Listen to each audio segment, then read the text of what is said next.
jacket off.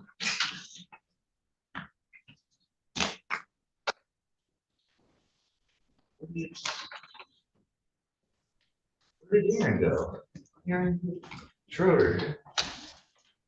She just left, but she had another matter. She said she'd be back in 20 minutes. Well, we might not be back in 20 minutes. We'll see. All right, I guess we don't need Mr. Is she in this building? She's on both of them. She's on both of them. Is she in this building? Oh, she's on Zoom. Okay. Well, we'll start bringing people up. Well, they can put their arguments on the record for the jury stuff. Here's that file in the docket for you. I will go get through it. Okay. You always need something. Okay, I need your clerk to. I need something very. No, I don't see one. Okay. Thank you. I see one on any of them. Here we go. Let me see that. Yeah, that's it.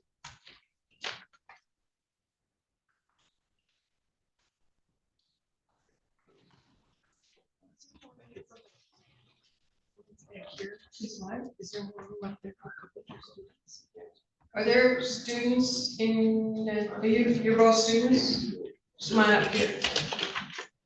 We need all the jerseys, we have 120 shirts, so if we need more chairs, we'll get them.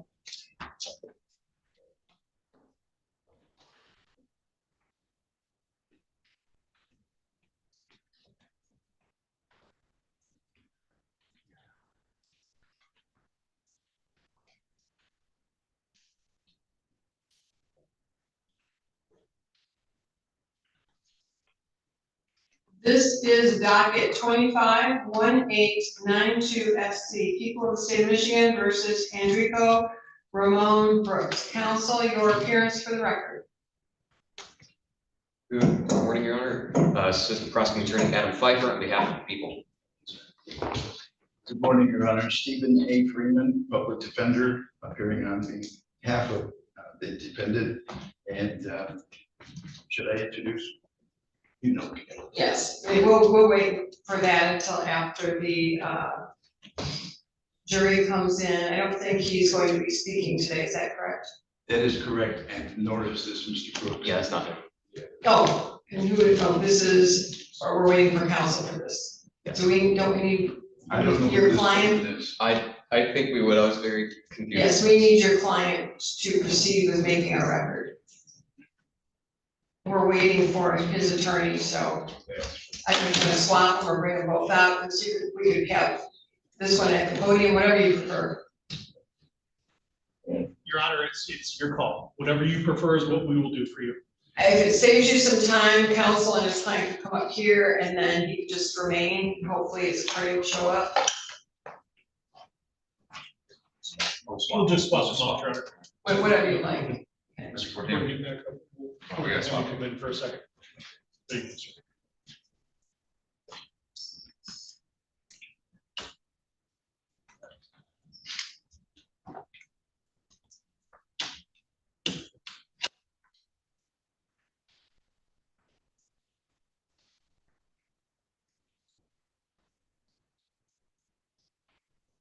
Jurors already outside?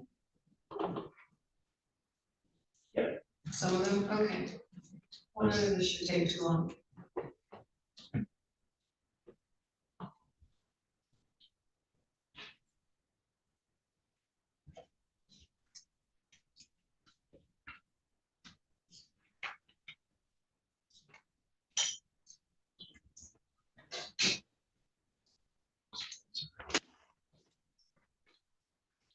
Mr. Brooks, I just called your case and counsel put their appearances on the record. As I was saying, he's not going to, I don't need to swear him at this point because there's nothing you, either counsel's going to address that he needs to address, correct? That's correct, Your All Honor. right, this morning we had an opportunity to speak, review the jury instructions, and there were a couple of issues. Who would like to make the record? I can let Mr. Freeman make that record.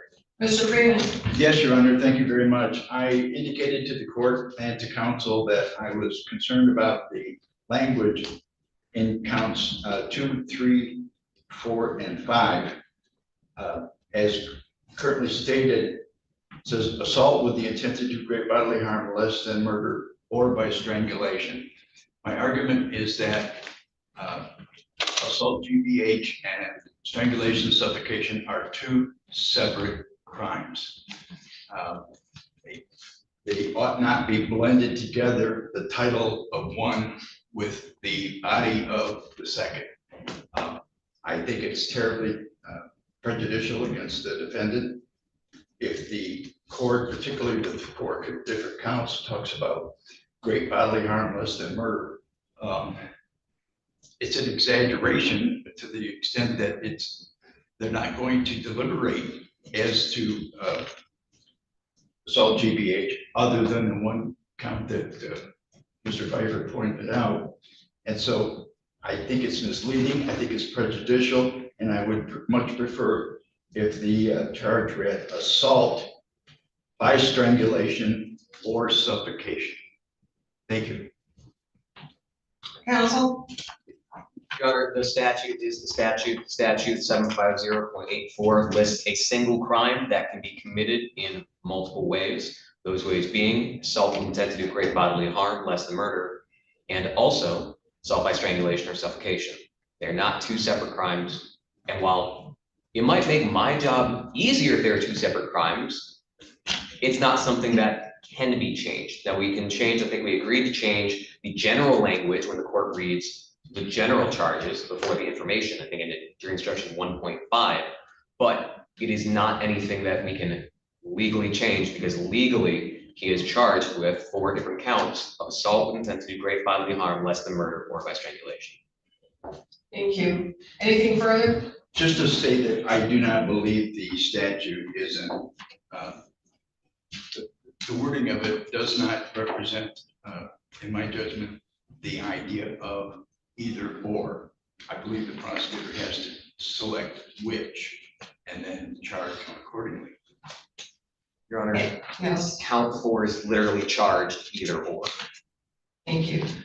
The way the statute reads, and I would agree with defense counsel that some statutes have a small A, B, C, D, et cetera, because you do make choices. Although it's under the greater PAC code, there are choices. This one does not do that.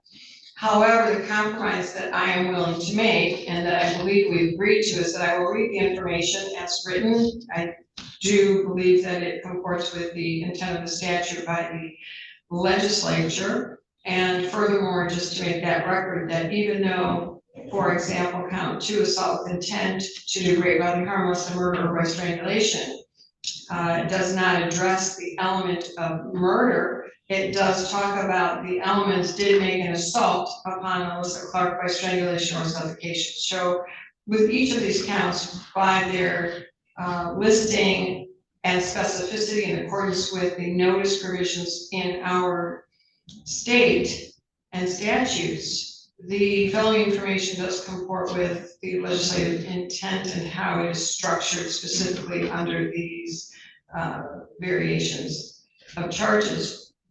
The compromise, however, is when I read Michigan Criminal Jury Instruction 1.5, introduction of judge, parties, counsel, and witnesses, and it talks about this is a criminal case involving the charges of. What I will do is specify count 2, assault by strangulation or suffocation. Count 3, assault by strangulation or suffocation.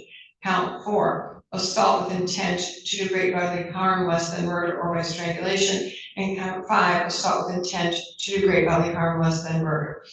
That is the abbreviated version, comports with the defense counsel's request. And I think we meet then the requirements. The jury instructions are simply to inform the jury. They will have to be read the full felony information, and then at the close of the case, you'll be arguing and they will be receiving instructions in the final jury instructions as well that will comport with the statute. what you've raised, council, I think is a good issue to raise. But those are both legislative issues and perhaps appellate issues. So I will leave it placed where it should be, but this compromise, I think, meets with the objectives, at least in part. My thanks to the court. Thank you. Thank you, Your Honor. I understand there is a stipulation for sequestration of witnesses. Yes, Your Honor. Yes, Your Honor. Furthermore, in compliance with the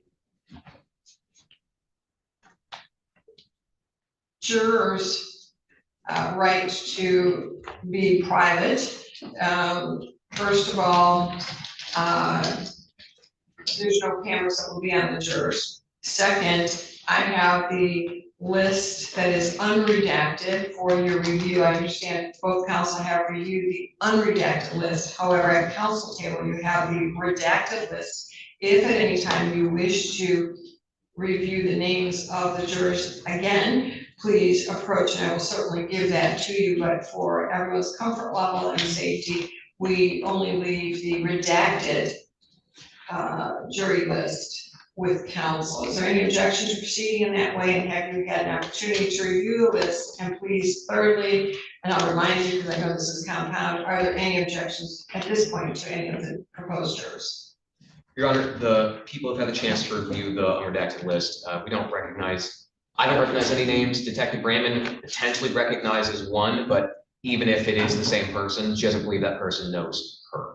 So when the normal question is asked, does anyone here know these people, the witnesses, Detective Brandman's name will be said, and if he does know her, he can raise his hand.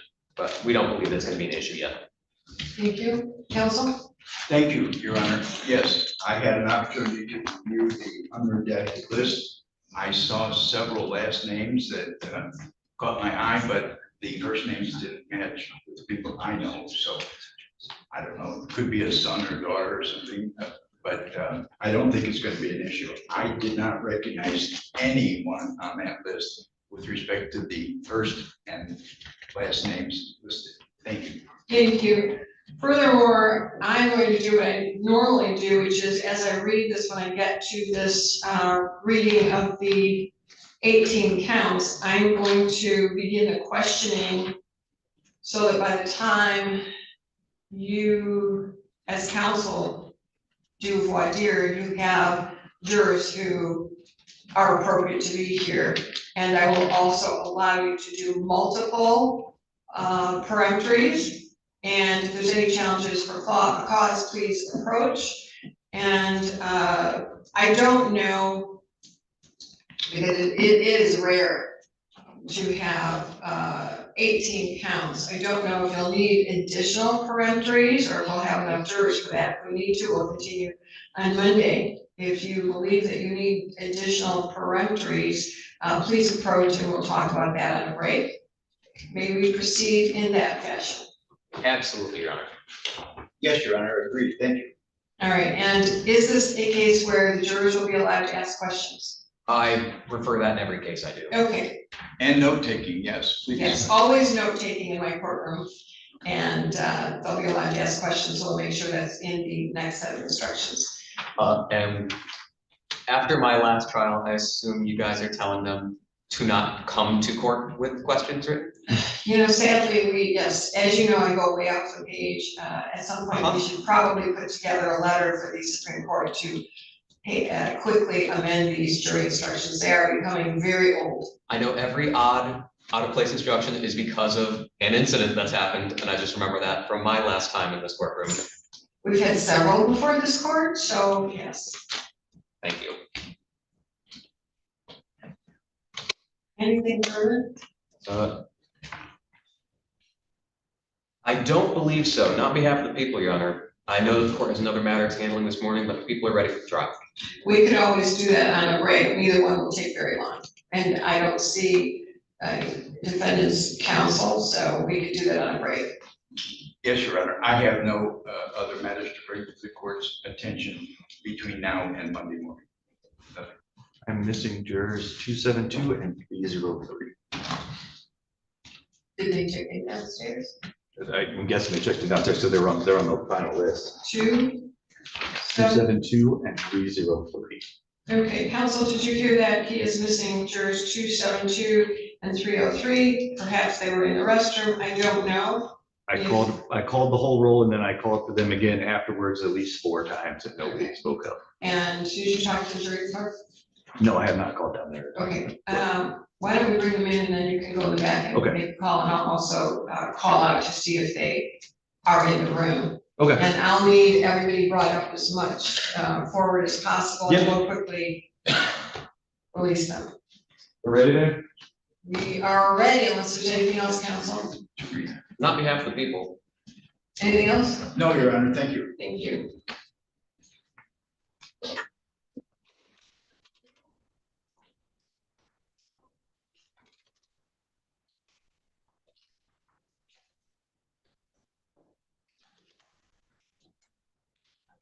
All right.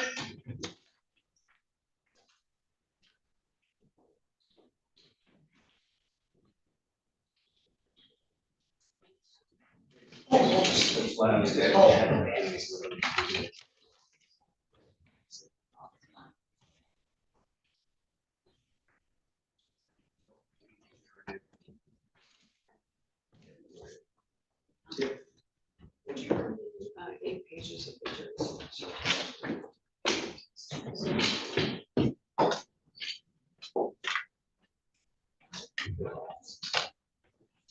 Is this to keep track? Nicole's brain change, she did not, so. Nicole's coming up with this. There's a learn.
Morning, guys, there's seats up here, so.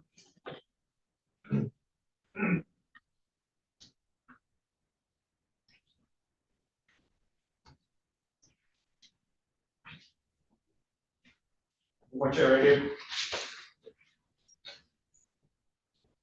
And if I get a line of individuals just standing right here in front of this barrier.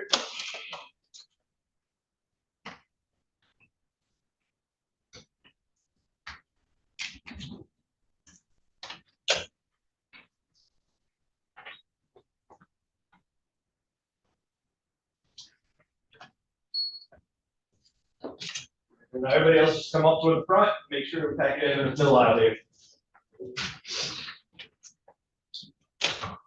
Go down the rows as much as you can. We might need to make 2 rows. We're I all- will get you no, seats as we're- soon as or seats as soon as possible. We're good, Judge. Right, They're coming in, we're good. right. See if those people are here. All right, thank you. You all may be seated. Those of you who don't have seats, we will get you seats very quickly. Now, I need you to make sure that you have your full sequence number out, and we are missing potentially 2 jurors, 272 and 303. Are you in this room? Is anybody 272 or 303? Okay, seeing no hands, we will see if we can locate them in the building. All right, thank you. Good morning, ladies and gentlemen. I'm Judge Rosemarie, Aquilina, and it's my pleasure and privilege to welcome you to the 30th Circuit Court of Ingham County. I know that jury duty may be a new experience for some of you. Jury duty is one of the most serious duties that members of a free society are asked to perform. Our system of self-government could not exist without it. The jury is an important part of this court, and the right to a jury trial is an ancient tradition and part of our heritage. The law says that both the person accused of a crime and the prosecution have the right to a trial, not by one person, but by a jury of 12 impartial persons. Jurors must be as free as humanly possible from bias, prejudice, or sympathy for either side. Each side in a trial is entitled to jurors who keep open minds until the time comes to decide this case. A trial begins with jury selection. The purpose of this process is to obtain information about you that will help us choose a fair and impartial jury to hear this case. During jury selection, the lawyers and I will ask you questions. This is called voir dire. The questions are meant to find out if you know anything at all about this case. Also, we need to find out if you have any opinions or personal experiences that might influence you for or against the prosecution, defendant, or any witness. One or more of these things could cause you to be excused in this particular case, even though you may be otherwise qualified to serve as a juror. The questions may probe deeply into your attitudes, beliefs, and experiences. They are not meant to be an unreasonable prying into your private life. The law requires we obtain this information so an impartial jury can be chosen. If you do not hear or understand a question, please say so. If you do understand it, please answer it truthfully and completely. If there is something that you want to tell us but not in front of the entire jury, please let me know. And when we take a break, I will have you address the court with only necessary court personnel in the room. Please do not hesitate to speak freely about anything you believe we should know. Oftentimes, because I talk to every jury afterward, I bring counsel in, we talk, it's kind of a learning experience, and then we might be able to answer questions we couldn't do during the case in chief because of the rules we operate under. But oftentimes, jurors will say, I'm surprised you didn't ask me whatever question it was. And then counsel will say, well, I probably missed that, or I should have.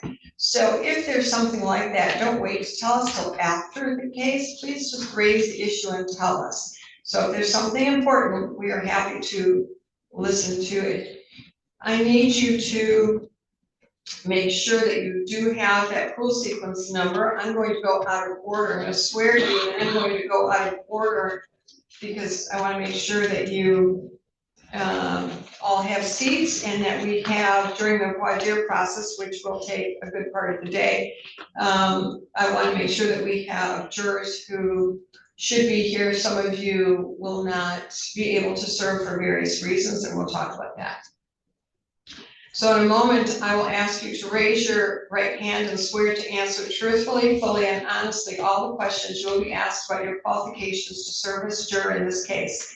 If you have religious beliefs against taking an oath, you may instead affirm that you will answer all questions truthfully, fully, and honestly. Please raise your right hands. Do you solemnly swear or affirm that you will truthfully and completely answer all questions about your qualifications to serve as jurors in this case? Thank you. Put your hands down.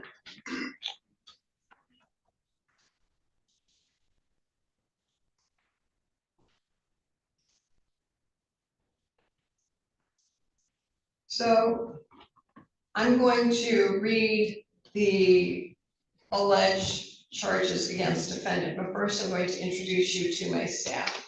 My law clerk, Brian Ring, you've already met him. He's the one that brought you up. He's the go-to person. If you need a break, if you need information, if something has arisen, please ask him to give you whatever information or bring it to my attention.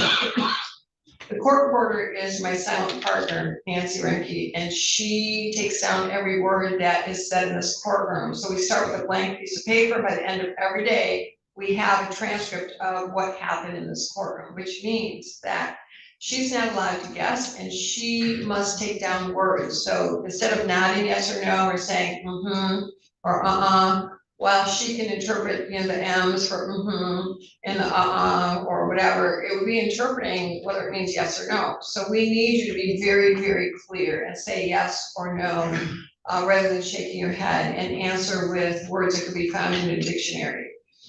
My judicial assistant, Nicole Smith, she's the one that once you are chosen, she's behind the scenes, but very much a part of what we do. And if you buzz back, you will see Nicole. She is also a go-to person.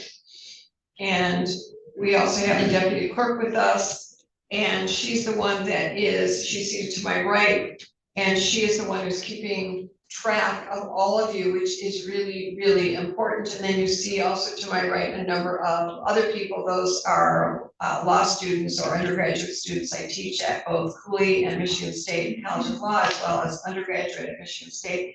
And the students often do volunteer or do work for credit to learn about the judicial process, which is, and the legal system, which is really important. So they are also here to assist the court and to watch everything that happens. Ryan, did you need me? No, Judge. Did you find out about the other two? They are going to go look for them. They are not sure, but one, at least one of them specific, Jennifer specifically gave instructions to and knows that was here earlier. All right, so it's really important that you're here and that we know the number. As you raise your hand, I will address you, but I first need to have the full sequence number. The clerk's going to keep track of that, as will the court reporter. Those people who decided this is like college and may have taken off once they checked in, or those people who simply didn't show up at all, what happens is there's a bench warrant that will be issued. And then they will be arrested and they will be housed at our hotel in Mason. They may or may not be in our lovely jumpsuits. And then they will be brought before a judge and they can be held in contempt, fined, and then they still have to do jury duty. So they can get away with anything. So thank yourself for looking in the mirror when you question, should I show up, for saying yes. It's really that important to our justice system. So on behalf of counsel and the court, we thank you for your service today, whether or not you were chosen. It's just such an important part, and it's absolutely imperative that you show up, and I appreciate the importance that you gave this matter. So this is a criminal case involving the charges of count 1, torture, count 2, assault by strangulation or suffocation, count 3, assault by strangulation or suffocation, count 4, assault with intent to do great bodily harm less than murder or by strangulation, Count 5, assault with intent to do great bodily harm less than murder. Count 6, domestic violence. Count 7, home invasion first degree. Count 8, interfering with a crime report, committing crime, threatening to kill or injure. Count 9, assault with a dangerous weapon. Count 10, felony firearm. Count 11, interfering with electronic communications. Count 12, aggravated stalking. Count 13, criminal sexual conduct first degree, multiple variables. Count 14, computers, using a computer to commit a crime. Count 15, personal identifying information, obtained, possessed, transfer with intent to commit identity theft. Count 16, intentional dissemination of sexually explicit visual material.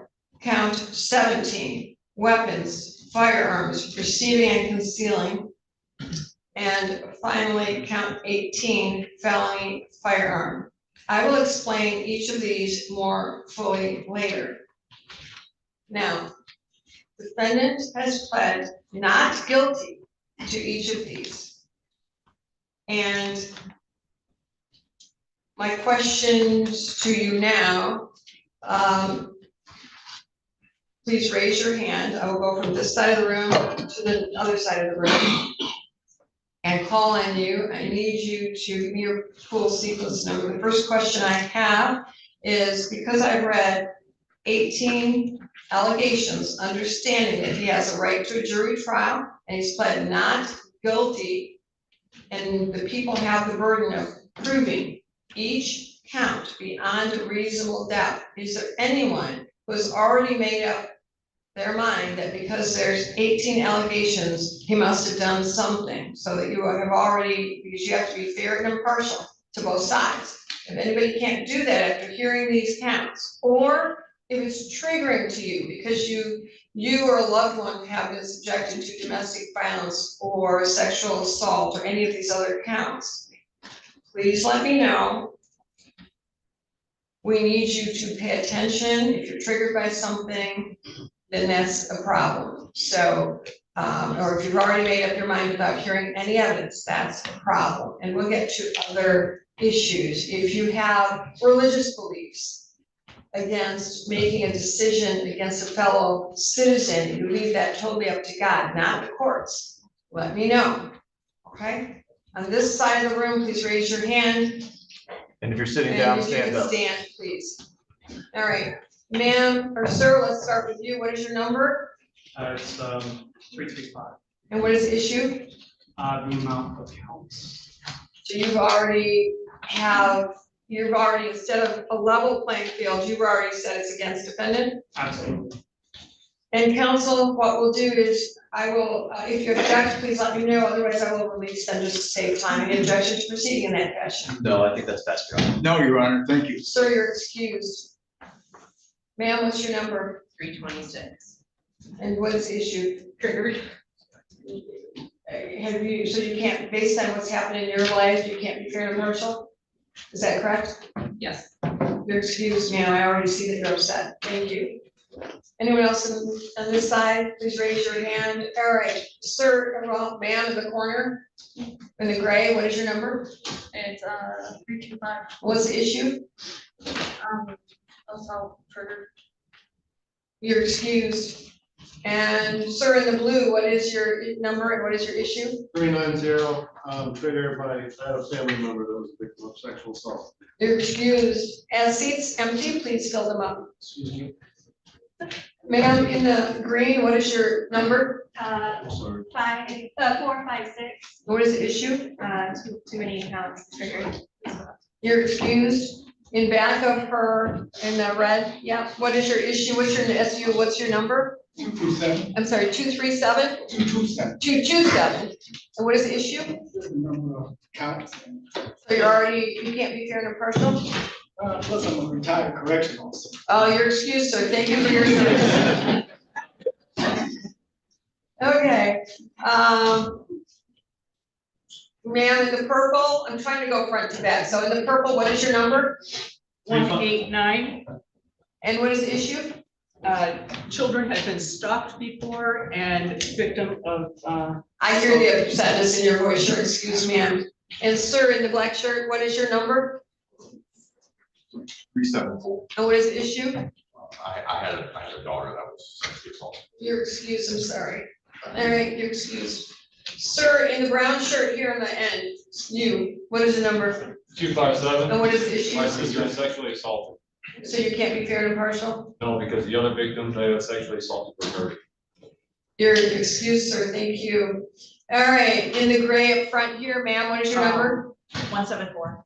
And what is the issue? The number of accounts, and I had a friend who was domestically a victim of domestic violence. So you can't be fair and impartial? No. And You're I fostered excused. kids who were sexually assaulted. Oh, sorry, you're excused. Okay, as seats become empty, please take them. All right, and that will help you see too. Sir, in the purple, what is your number? 350. And what's the issue? My sister was sexually assaulted. I'm sorry, you are excused, sir. And in the plaid shirt, what is your number? 249. And what is the issue? My cousin was sexually abused. And you'll bring that into this case? You're excused. Ma'am, there in the gray, yeah. 164, I was in an abusive marriage. And you'll bring that into this case? You can't be fair and impartial? So you can't be fair and impartial, yes? You're gonna bring that into the case? I just want to be clear.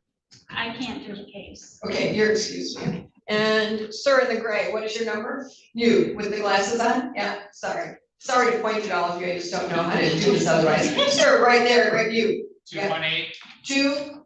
218. Thank you. What is the issue? Too many counts. So you can't be fair and impartial? You're excused. All right, ma'am, I don't know if that's navy or black. Yeah. 426, just victim of domestic violence. And you'll bring that into this case, you can't be fair and impartial? Is that a yes? Yes. Okay, you're excused. Ma'am, there with your hand raised, 271. what's the My issue? mom was a victim of domestic violence. I didn't hear. Could you repeat that, please? My mom was a victim of domestic violence. And so you cannot be fair and impartial? And you just need to speak up. I cannot. Thank you, you're excused. There are seats empty, please take them if you're standing. All right, sir in the white, what is your number? 393. And what is your issue? Due to the number of counts I've already made up in mind. And that would prejudice one side or the other? You're excused. Ma'am in the white striped shirt, I think it is. What is your number? 417. I have a family member who was sexually assaulted. And you can't be fair and impartial? You're excused. Sir in the brown shirt, what is your number? 327. And what is the issue? Sister was a victim of domestic violence. And you can't be fair and impartial? You're excused, and that was a no, sir? No. Thank you, you're excused. Ma'am in the black, what is your number? 299. And what is the issue? My sister was also sexually abused. And you'll bring that into this case? Is that a yes? Yes. You're excused, ma'am. Again, just a reminder, speak up and use words. And there's empty seats, please either move down in the row. I would like to get everybody seated. It'll just be easier for me to see and all of you should have a seat. All right, sir, in the blue aisle, in the blue shirt in the aisle there, what is your number? 231, And what is the issue? the number of counts. You've already made up your mind? Yes. You're excused, sir. In the front, the white and black, My sister-in-law was a victim of domestic violence. what is your number? Oh, sorry, 421. And you'll bring that into this case? Yes. You're excused. Yeah. Sir, in the blue, what is your number? 288. There's just too many counts. You've already made up your mind? Yes, ma'am. You cannot be fair and impartial? Correct. You're excused. Sir, in the black, what is your number? My number is 412. My mother was a victim of sexual assault. And you'll bring that into this case? Yes. Can't be fair and impartial? No. You're excused. Sir, in the blue shirt, what is your number? 422. And what is the issue? Too many counts. You made up your mind? Yes. Can't be fair and impartial? Okay. You may have a seat, or you may be excused. And in the back there, the light brown shirt, what is your number? You, yes. 178. And what's the issue? My sister was a victim of sexual assault. You bring that in this case? You're excused. Sir, next to her, what is your number? 433. And what is the issue? My college roommate was falsely accused of raping a woman. So you'll bring that into this case? Absolutely. You are excused. And you're, yes. What is your number? 454, And what is the issue? too many counts, home invasion, and I was corrections. Worked in corrections. You're excused, thank you. Ma'am in the light blue, you, yes? 354, What is the issue? too many counts. You've made up your mind? Yes. Can't be fair and impartial? You're excused. Ma'am in the back there in the black, what is your number? 223, And what is the issue? the charges. Have you made up your mind? Yes. You can't be fair and impartial? You're excused. Sir in the black, what is your number? 169. I just figured there's too many charges. I don't feel like I can really be fair. You're excused. In the purple there, what is your number?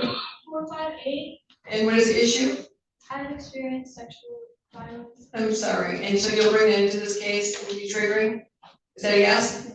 You're excused. Sir, or ma'am, in the brown? I can't, okay, yeah. 212, I'm sorry? 212. And what is the issue? My mother was a victim of domestic abuse and sexual assault. And you'll bring that into this case, you can't be fair and impartial, are both of those things true? Yes. You're excused. Sir, in the black, what is the number? 321. And what is the issue? Too many charges. You've made up your mind? Is that a yes? Yes. Can't be fair and impartial? Correct. You're excused, sir. In the brown sweater, Family victim and too many counts. you've made up your mind to bring that, and you'll bring that other case into this case? You're We need her excused. number. And could you tell me the number again? 334. 234? 334. 334, glad I asked, okay. And they're in the gray sweater, what is the issue? 240, ESC recovery. And you'll bring that into this case? Terribly sorry, you are excused. All right, and there's, okay, ma'am in the blue, what is your number? 172. 172? Yes. And what is the issue? Many family members have been assaulted and sex assaulted. I'm terribly sorry, you'll bring those into this case? You're excused. Sir, in the blue shirt, what is your number? 344. And what is the issue? Number of charges. So you've made up your mind? Yes. Can't be fair and impartial? That is. You're excused. If you have a seat by you, please raise your hand. Is there empty seats? Oh, do you both have issues? All right, ma'am, in the red, what is your issue? 198, too many counts. Stuff and I was assaulted. And you can't be fair and impartial? No. You are excused. Ma'am, in the blue, what is your issue? My number is 429. I had an adult that was sexually assaulted. And so it'd be difficult for you to be here? Does he ask? Yes, it is. You're excused, ma'am. I told you you'd all get seats quickly. Okay. Anybody else on this side of the room? Okay, let's turn to this side of the room. If you could all stand, if anybody who wants to tell me something. Sir, in the green, what's your number? My number is 371. Had former students sexually assaulted. It's triggering. You're excused. Ma'am in the black, what's your number? Too many counts on domestic abuse. What's your number? 348. 348, and so you can't be fair and impartial? You're excused. In the gray, what's your number? 411. And what's the issue? Triggering, I was in a domestic violence, choked out. You're- And a choice of who died. You're excused, ma'am, I'm terribly sorry.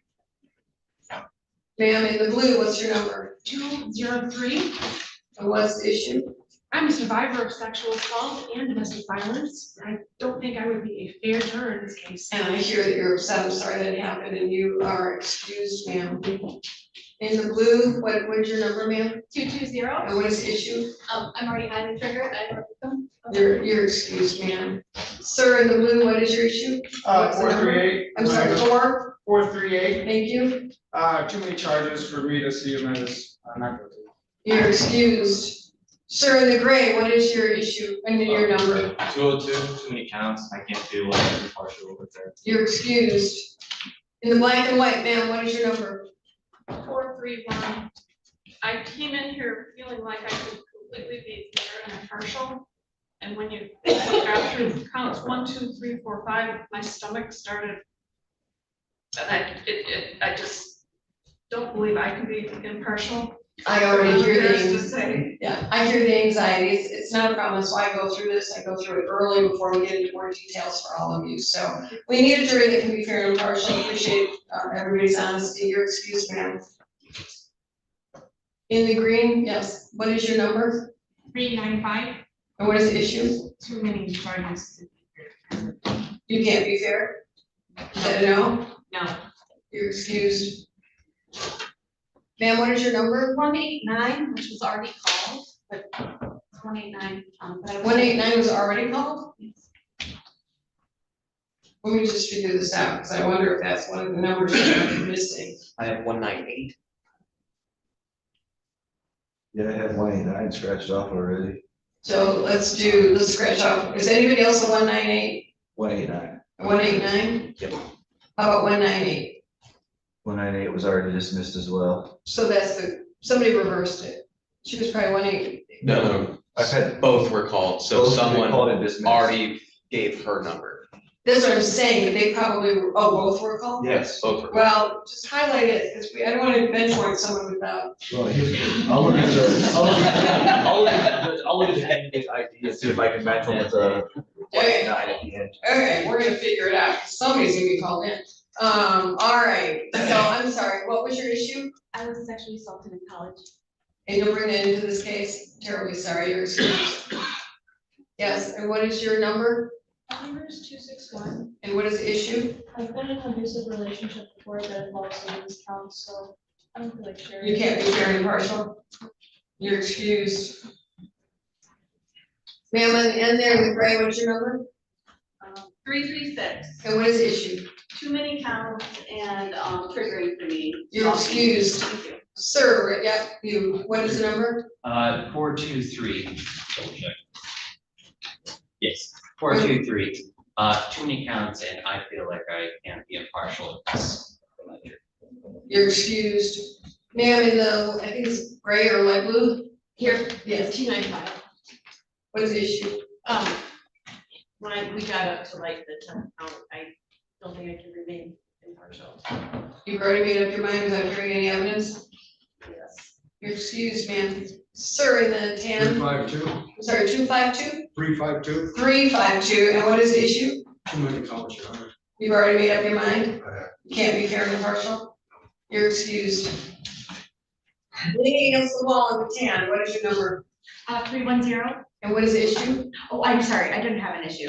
Oh, then you need a seat. Everyone was asked to see it.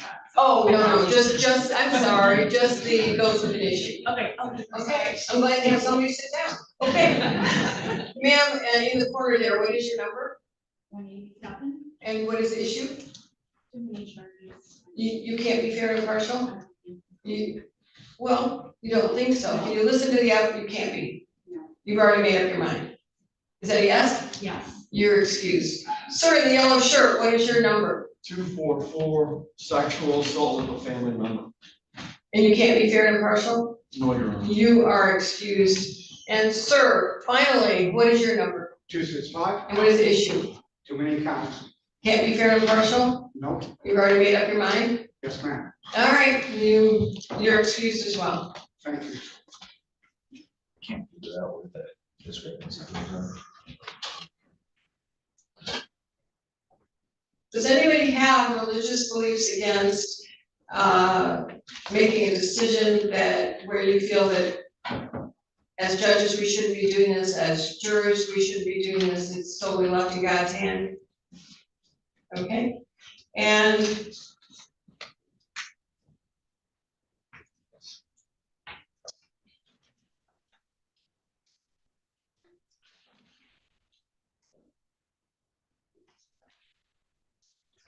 there's some other questions, but let me go back to reading. Making sure that we cover everything, since we cleared the room and you all have seats.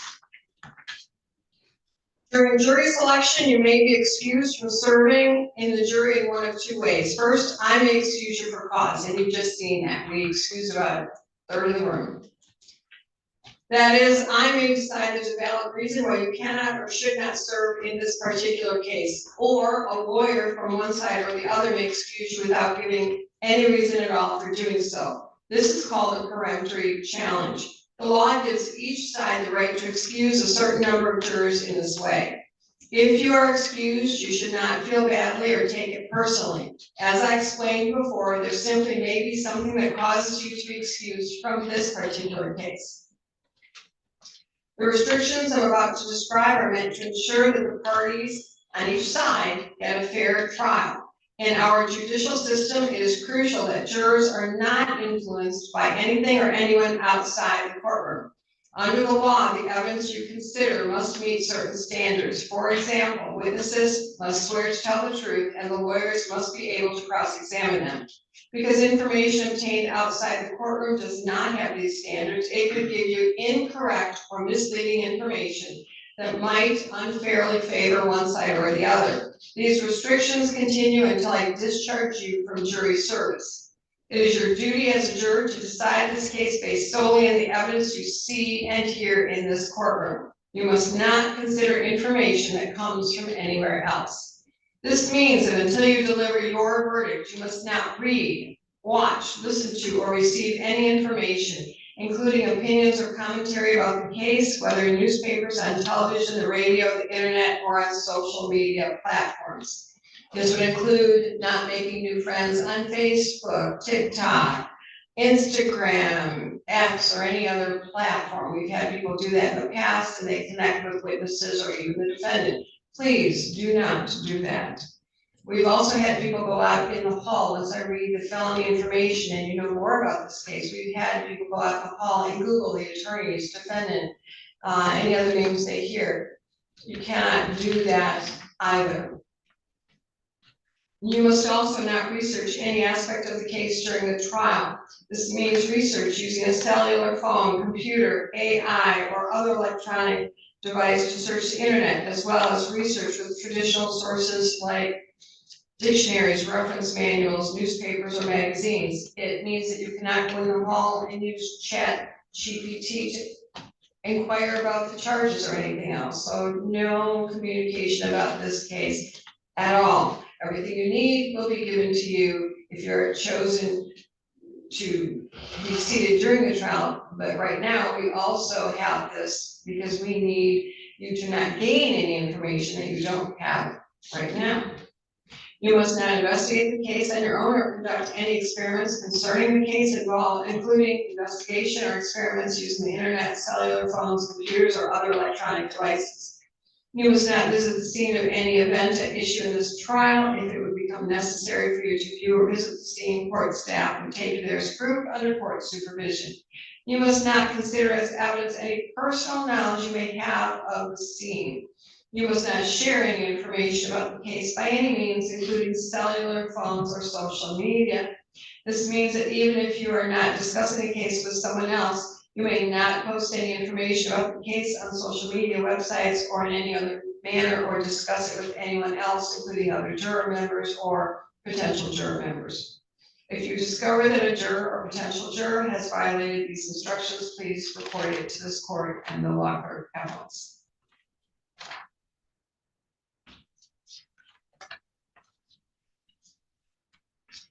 These charges that I read, the 18 counts, will be explained more fully in a few moments, but meanwhile, these charges have been made against defendant, who is Enrico Brooks. Defendant's lawyer is Stephen Freeman. Counsel, please introduce yourself and your client, and anyone else seated at counsel table. Sir, please also stand.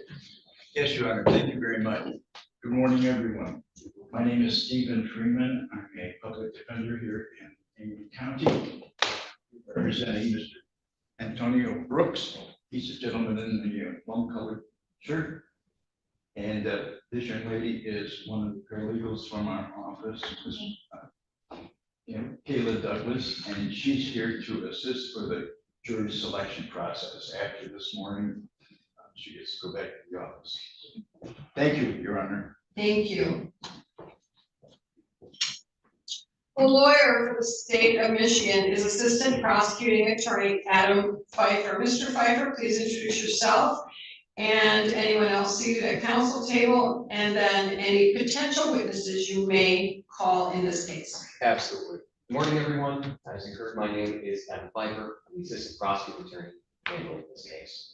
Seated with me will be throughout the trial is Detective Tara Brandon from the Lansing Police Department. As far as potential witnesses that we expect to call, those include Detective Tara Brandon, Detective Martha McGonigal, Trooper Zachary Darter, and Alyssa Clark. Thank you. Mr. Freeman, are there any additional potential witnesses you may call?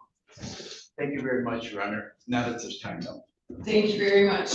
Now, does anyone know, defendant, any of the potential witnesses or any of the lawyers? If so, please raise your hand.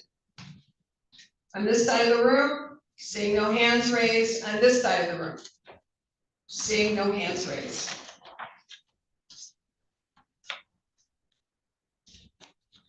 We think that this trial will last approximately 4 days. Of course, we have no way of telling, and the attorneys, I don't even get police reports, okay? So I don't know, I rely on the attorneys, and they're usually pretty good, they know their cases. So they have estimated about 4 days, which will be Monday. So today, as soon as we pick you, we will release you until Monday. Monday, we will go from 9 until 3. We will have a shorter lunch so that we can move things along. So lunch on Monday will be courtesy of the county. We usually only provide lunch during deliberation. However, because I'm shortening it up, because I have another matter to handle between 3 and 5, we will be paying for lunch on Monday. Technically, you're all paying for it, it's your tax dollars, so thank you for lunch. And then Tuesday will be 9 to 5. Wednesday, I have to handle other matters to keep my docket moving on behalf of the county. So I hear pleas and motions and civil cases, and I have a juvenile weapons court. There's a lot of things that happen on Wednesday. So unless it's absolutely necessary, we don't generally cancel a Wednesday. So you will not be here Wednesday. Thursday, 9 to 5. Friday will be 9 until about 11:30 or so. I have a commitment to perform a wedding that is out of county, so I'll be doing that Friday afternoon. And then if you have not, we anticipate that you'll be in deliberations likely Thursday. But again, I never know how a case is going to go. So deliberations would continue into Friday. You'd be released at 11:30 if you have not made a decision by then. We'll continue Monday 9 to 5, Tuesday 9 to 5, and so forth, including Wednesday 9 to 5, if you needed that time for deliberation. I have had jurors deliberate for half an hour. I also have had jurors deliberate for 5 days. There is absolutely no limitation on the length of time for deliberation. It takes the time it takes, and you have that ability to talk amongst yourselves in the jury room for as long as needed. And of course, you've heard how many counts there are, so it may very well take you more than one afternoon or more than 1 or 2 days. I simply don't know.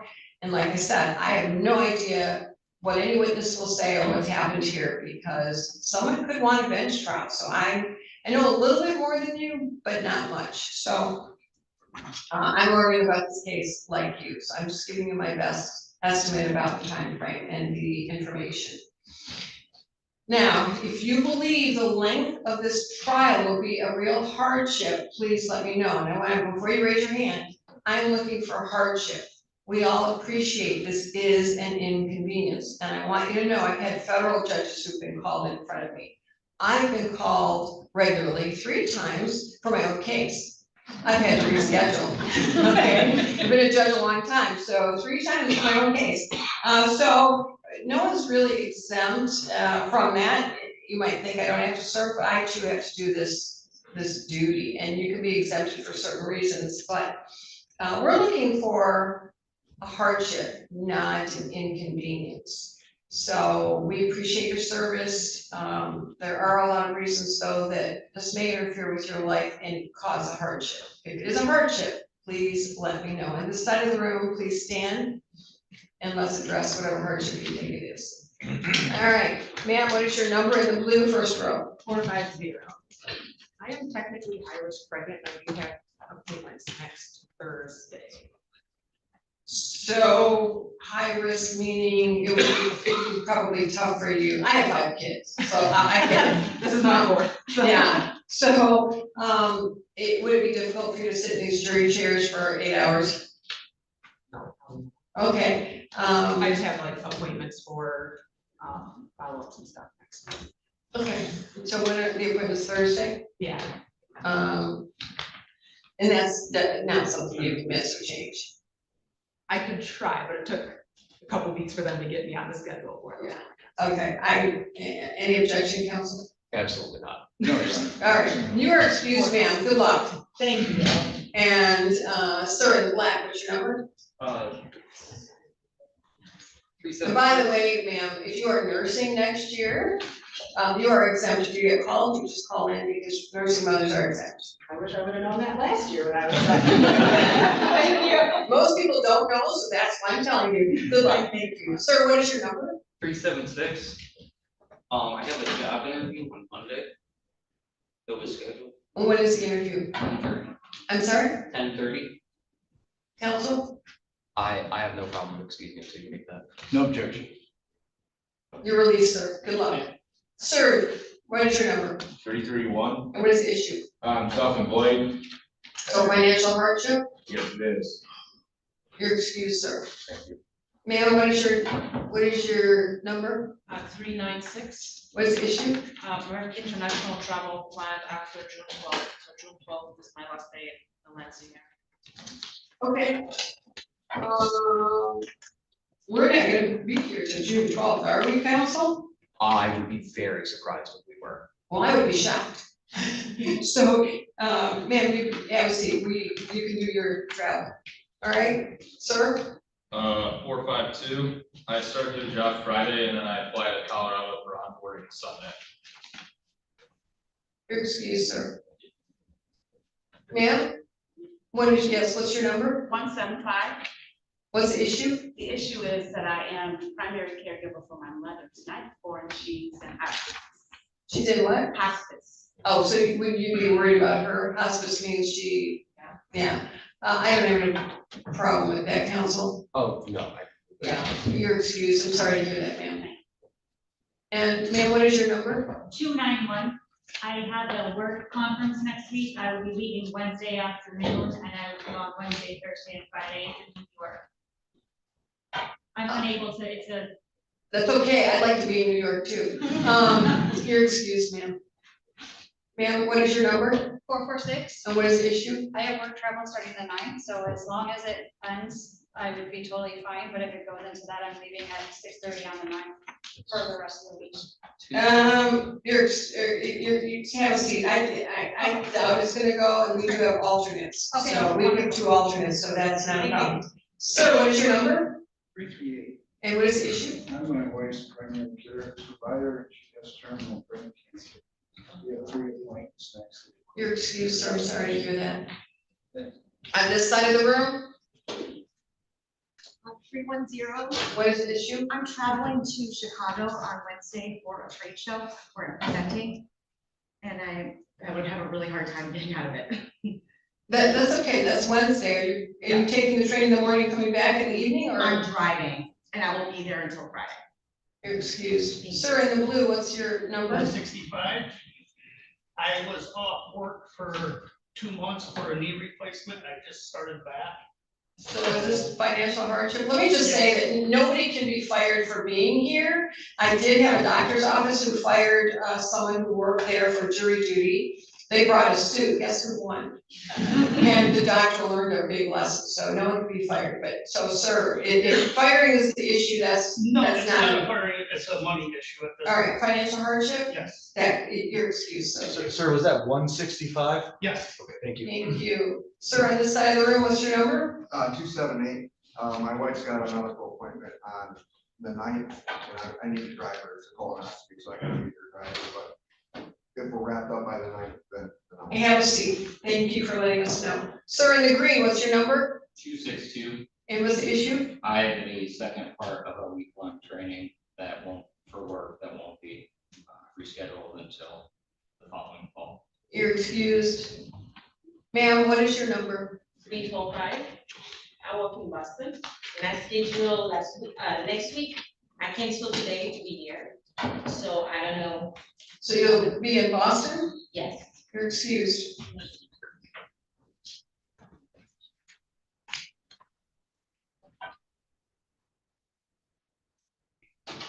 Now, some of you may have health problems that might prevent you from serving on a jury. If you need to take your insulin, have breaks because of food, other issues like that, we're used to accommodating people for it, those kinds of things. However, there are people, I've had someone in here on a morphine drip, not a good idea. If you take medicine that keeps you up all night, so during this day you're drowsy, if there's something that, medicine that you take because of pain that makes you drowsy, if there's some reason you can't pay attention, let me know. We take breaks about every 1.5 to 2 hours because we all need to stand up and stretch and have coffee, water, whatever it is. So, if you can't sit for 2 hours because of back problems or knee problems or whatever it is, let me know. If you are working third shift and you think you can work third shift and come to court, no, you will not be working third shift. You'll be sleeping and then coming to court. However, I've had people who work third shift who simply, because their body clock will not let them sleep, even if they try to stay home at night and sleep and then do something the next day. That's a problem. We need to know that. So anything else you have in regard to health issues, let me know. If you can't hear around the courtroom what's been said so far, we do have headphones that might help. We need you to be able to see and hear everything. If you're having problems doing that, let me know. If you can't pay attention, maybe you are unmedicated ADHD or have some other kind of issue, you can't pay attention, let me know. There's a lot of things. If you don't want the group to know and you want to talk to me privately, let me know that too. On this side of the room, anything you want me to know? All right, good. On this side of the room, anything you want me to know? Okay. Good, see no hands raised. As I've said, this is a criminal case. The paper used to charge the defendant with a crime is called an information.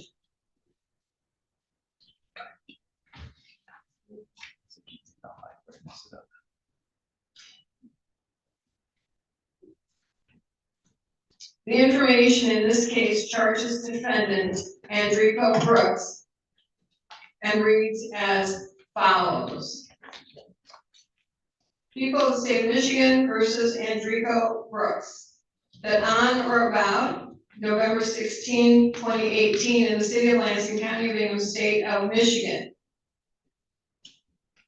Defendant did in count 1, torture, on or about May 25th, 2020 at 1701 Millstone in the city of Lansing County of Bingham, state of Michigan.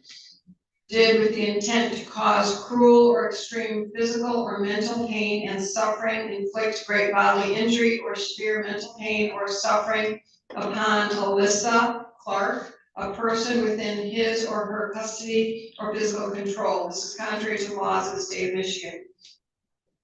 Count 2, assault with intent to do great bodily harm less than murder or by strangulation. That on or about May 25th, 2020 at 1701 Millstone in Lansing, Michigan, County of Bingham, state of Michigan, defendant did make an assault upon Alyssa Clark by strangulation or suffocation contrary to the laws of the state of Michigan.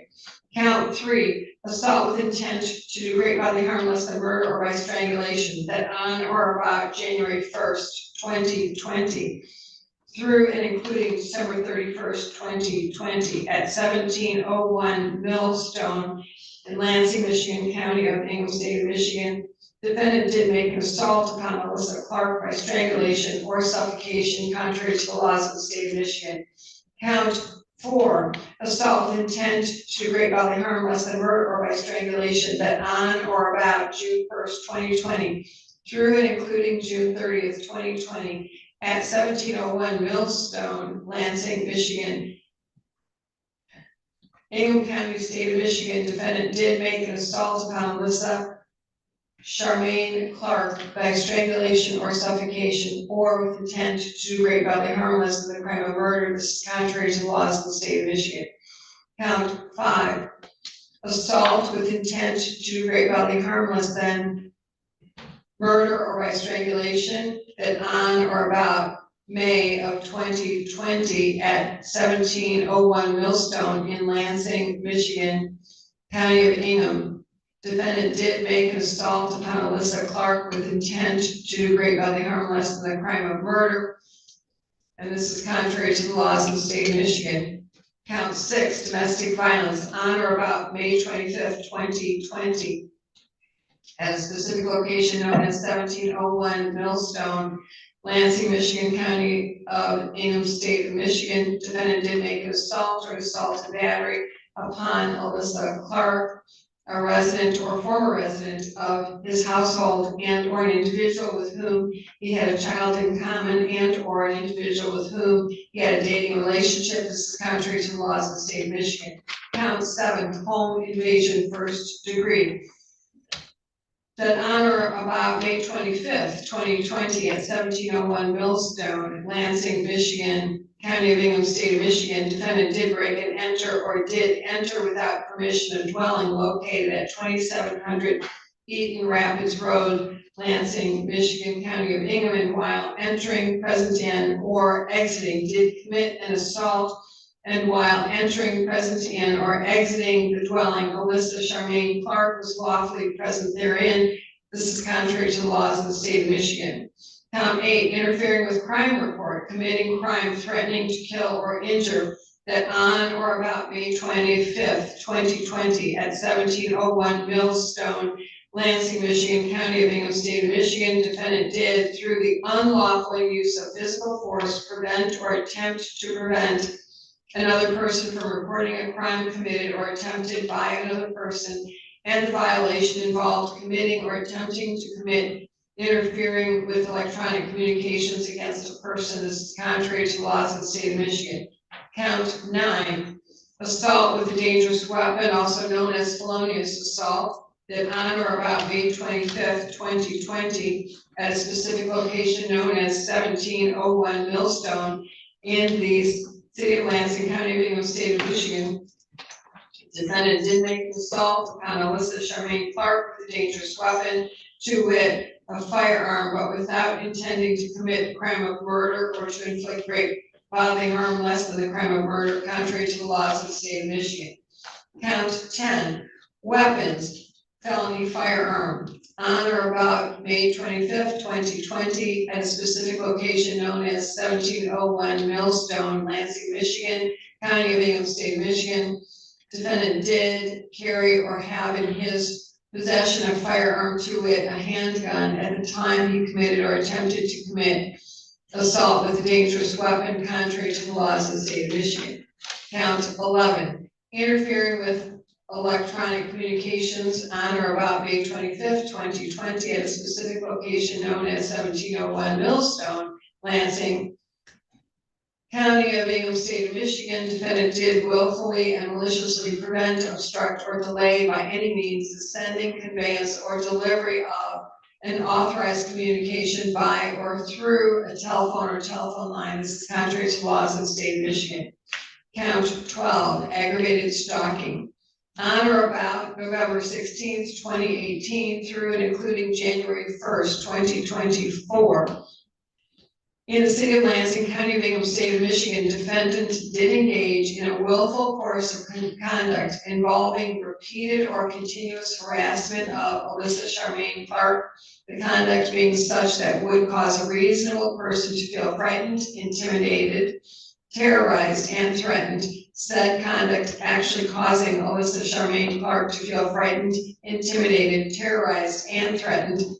At least one of the actions constituting the offense is in violation of pretrial release, and the course of conduct included the making of one or more credible threats against Alyssa Charmaine Clark, contrary to the laws of the state of Michigan. Count 13, criminal sexual conduct, first degree, multiple variables. On or about January 1st, 2020, through and including December 31st, 2020, at 1701 Millstone, Lansing, Michigan, County of Ingham, defendant did engage in sexual penetration, to wit, object into anus, with Alyssa Charmaine Clark under the following circumstances. Defendant had reason to know the victim was physically helpless or mentally incapacitated or mentally incapable, and the victim sustained personal injury. This is contrary to the laws of the state of Michigan. Count 14, computer using to commit a crime. On or about September 1st, 2023, through and including September 30th, 2023, in the city of Lansing, County of Ingham, state of Michigan, defendant did use a computer program, computer system, or computer network to commit, attempt to commit, conspire to commit, or solicit another to commit pursuant to the statute. Personal identifying information obtained, possessed, transfer with intent to commit identity theft, contrary to the laws of the state of Michigan. Count 15, personal identifying information obtained, possessed, transfer with intent to commit identity theft.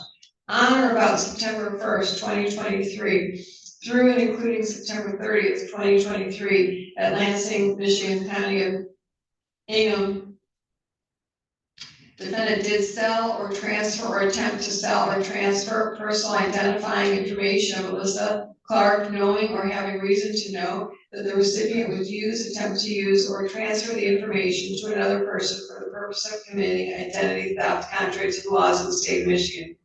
Count 16, intentional dissemination of sexually explicit visual material on or about September 1st, 2023, through and including September 30th, 2023. In the city of Lansing, County of Ingham, state of Michigan, defendant did, with the intent to threaten, coerce, or intimidate, disseminate any sexually explicit visual material of Alyssa Charmaine Clark, another person who was not less than 18 years of age and was identifiable from the sexually explicit visual material itself or information displayed in connection with the sexually explicit visual material, and the sexually explicit visual material was obtained under circumstances in which a reasonable person would know or understand that the sexually visual material was to remain private, and knew or reasonably should have known that the other person did not consent to the dissemination of the sexually explicit visual material. This is contrary to the laws of the state of Michigan. Count 17, weapons, firearms, receiving and concealing. On or about November 19th, 2024, at 3872 Wilson, in the city of Lansing, County of Ingham, state of Michigan, defendant did conceal a stolen firearm, knowing that the firearm was stolen, contrary to laws of the state of Michigan.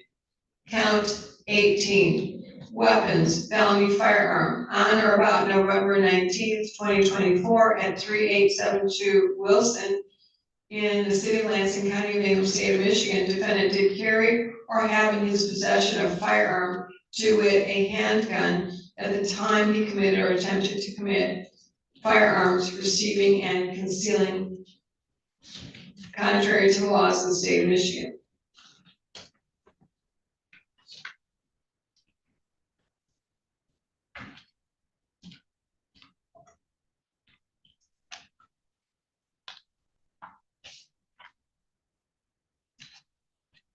Defendant has pled not guilty to each of these charges.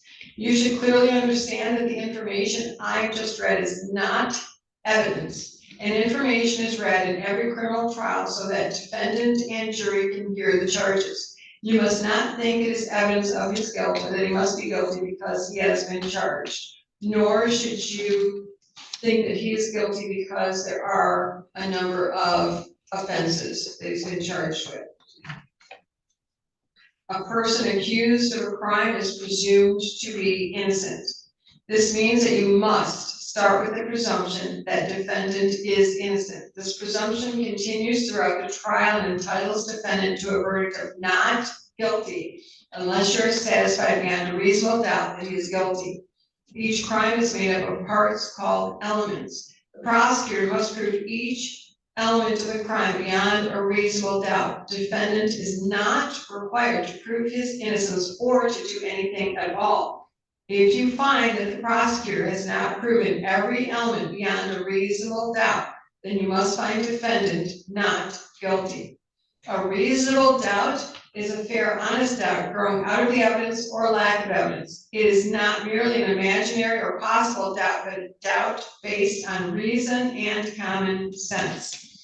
A reasonable doubt is just that, a doubt that is reasonable after a careful and considered examination of the facts and circumstances of this case. Before I turn it over to the attorneys, now that I've read to you the full information, is there anyone who believes they cannot be fair and impartial throughout the whole trial? Please stand. What is your number, sir? 268. And what is the issue? I've got teenage daughters, that's, when you read those out, I was getting a little emotional. I don't think I did impartial or impartial stuff. You're excused, sir. Anyone else on this side of the room? How about on this side of the room? Thank you. On behalf of the people, you may proceed. And before as he comes up here, let me just a moment. On behalf of the people, before I have a question, we're gonna call up 14 people, but I need you to all listen to the questions and think about how would I answer those, because I have two very competent attorneys who I know have hundreds of questions. And to avoid us all hearing those hundreds of questions multiple times, if you listen, there may be some questions they want to repeat. However, they simply can also say, you've heard the questions, is there anything you want to tell me? And that way, if you think about the questions, how you would answer them, you can give them some information so that they can follow up, and we'll just move through a lot quicker. So it's not time to think about lunch hour or anything else, it's really time to pay attention. We will run through the lunch hour. If you need a break, let me know. We will take some breaks in between all of this. But if we take a lunch hour, it's more like an hour and a half because there's so many of you, it could be 2 hours. So I tend to run through lunch and then release you early. I hope to be done by 2 or 3. If that's too long for any of you, you want to run down and get a hamburger or something, or take a brief break to the restroom, certainly we'll do all of that. Is there anyone who needs a restroom break right now? Okay, let's call the 14 up. Please pay attention. The pool sequence number will be called, and once you are in the jury box, you are no longer the pool sequence number. You are jurors 1 through 14. Counsel? I'm sorry, answer the clerk. Pool sequence number 446. Number 7.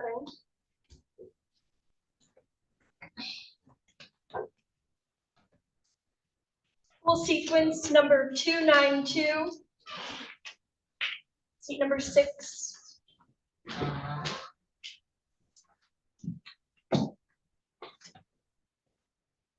Pool sequence number 272. Maybe.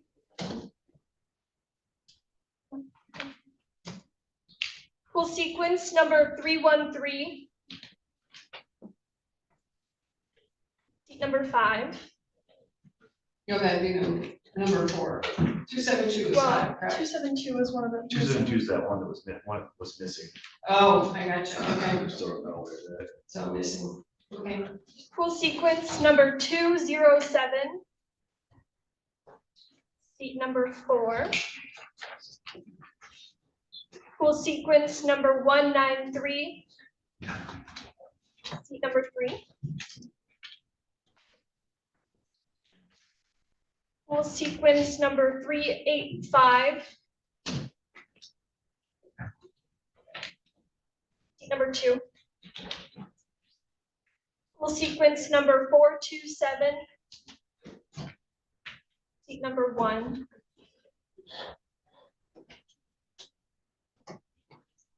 Pool sequence number 403. Seat number 14. Sorry, that's 14. Pool sequence number 270. Seat 13. Pool sequence number 200. Seat 12.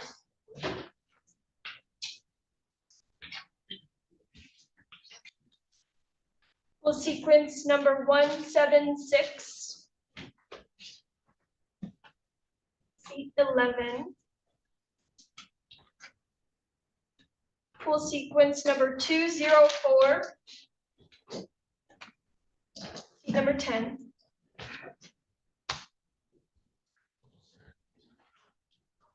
Pool sequence number 439.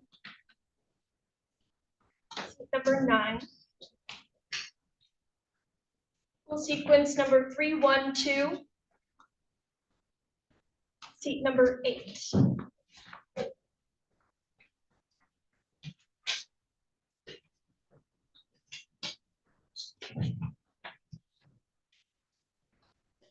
Thank you.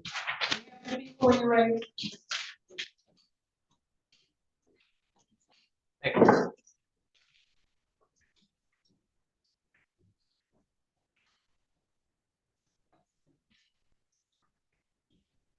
Morning. It's still morning. As I said before, my name is Adam Pfeiffer. I have the privilege of representing the state of Michigan in this matter. I am the domestic violence prosecutor for Ingham County. And as you guys are pretty well aware, this part is what we call jury selection, and it's a rather important part of the process because it's the only time that you and I get to interact with each other at any point in this trial. If you're chosen to serve on this jury, there will be no other talking between us. There's not even highs, hellos, no holding the door open. We, as the attorneys, have to fight every bit of Midwestern politeness that was burned into us growing up, and we have to basically ignore that you exist if you're serving as a juror on these cases. But this is the time we can actually talk, and the purpose of it is pretty straightforward. Our goal is to ensure that we pick 14 jurors who can adequately serve on this jury, who are a good fit for this jury, and able to uphold both the rights of the defendant and the people in this trial. So if I or the defense attorney dismiss you, don't think of it as anything personal about yourself. In fact, it's not even that you're not cut to be a juror. You might be a really great juror on a different trial, on a different type of case. Now, I promise you, I'm not a particularly nosy person, but there are some things that are uncomfortable that I do have to ask about, especially in a case like this with these types of charges. So all I ask is you be as honest as you can. I promise there are no right or wrong answers to the questions I or Mr. Freeman ask you. All you have to do is be honest. That's it. Now, I know we went over this at least a little bit already, and it cleared out about half the courtroom, but this is a case involving domestic violence, sexual assault, and, as you heard, torture. I don't expect anyone to be overly comfortable serving on a jury for that type of case. I don't expect anyone to be very comfortable hearing Alyssa tell you about what was done to her. But what I need to know is, Does anyone here think that hearing that type of evidence, hearing injury photos, would make you so uncomfortable that you would be unable to pay attention to the testimony that's happening? Does anyone here think that the graphic nature of this type of case would make you so uncomfortable that you would have difficulty paying attention to the case as it goes on? By a show of hands, does anybody feel that that's going to be an issue for them? No one? Okay. Now, to any of the 14 of you sitting here, have any of you yourselves, a close friend or family member to your knowledge, been the victim of domestic violence or sexual assault, any type of abuse in that realm? Okay. We'll take you guys in order. Juror number 7. Who do you know that has been the victim of that type of abuse? My teenage daughter. And No, well, not of sexual assault, but not to the extent of what's been read in the court today. but domestic abuse, good term for it then, or just abusive relationship? More abusive, toxic relationship. And again, these are one of those things that I have to ask about, but is this something that's in the past or that's still currently going on? That's How far back are we talking? about 2-3 years. Okay. Hearing about what could be similar aspects here, would you be able to keep separate what your daughter went through when you're hearing those type of facts here? Or would it be too difficult for you to do that? That would be fine. I mean, in all honesty, my daughter hasn't even been able to explain everything to me and has had her own treatment that I met her. So I feel like I could be fair in the court throughout this trial. Were there charges? No.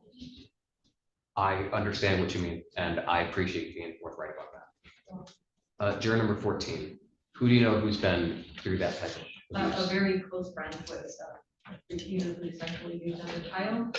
She was the same age as I am. But it did happen. Now, I will say this case does not involve sexual abuse of a child, for what that's worth.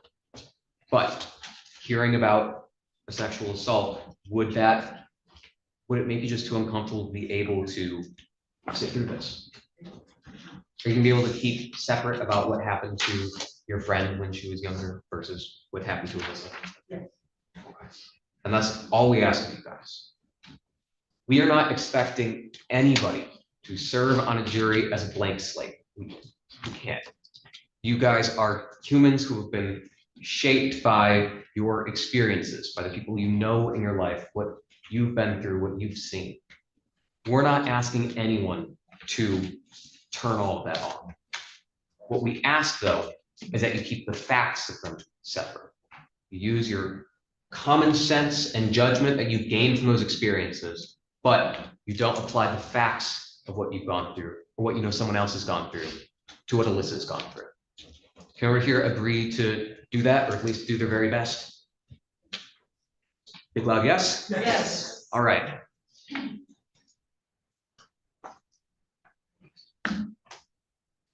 Now, to the other side, has anyone here been accused or a close friend or family member been accused of crimes like these?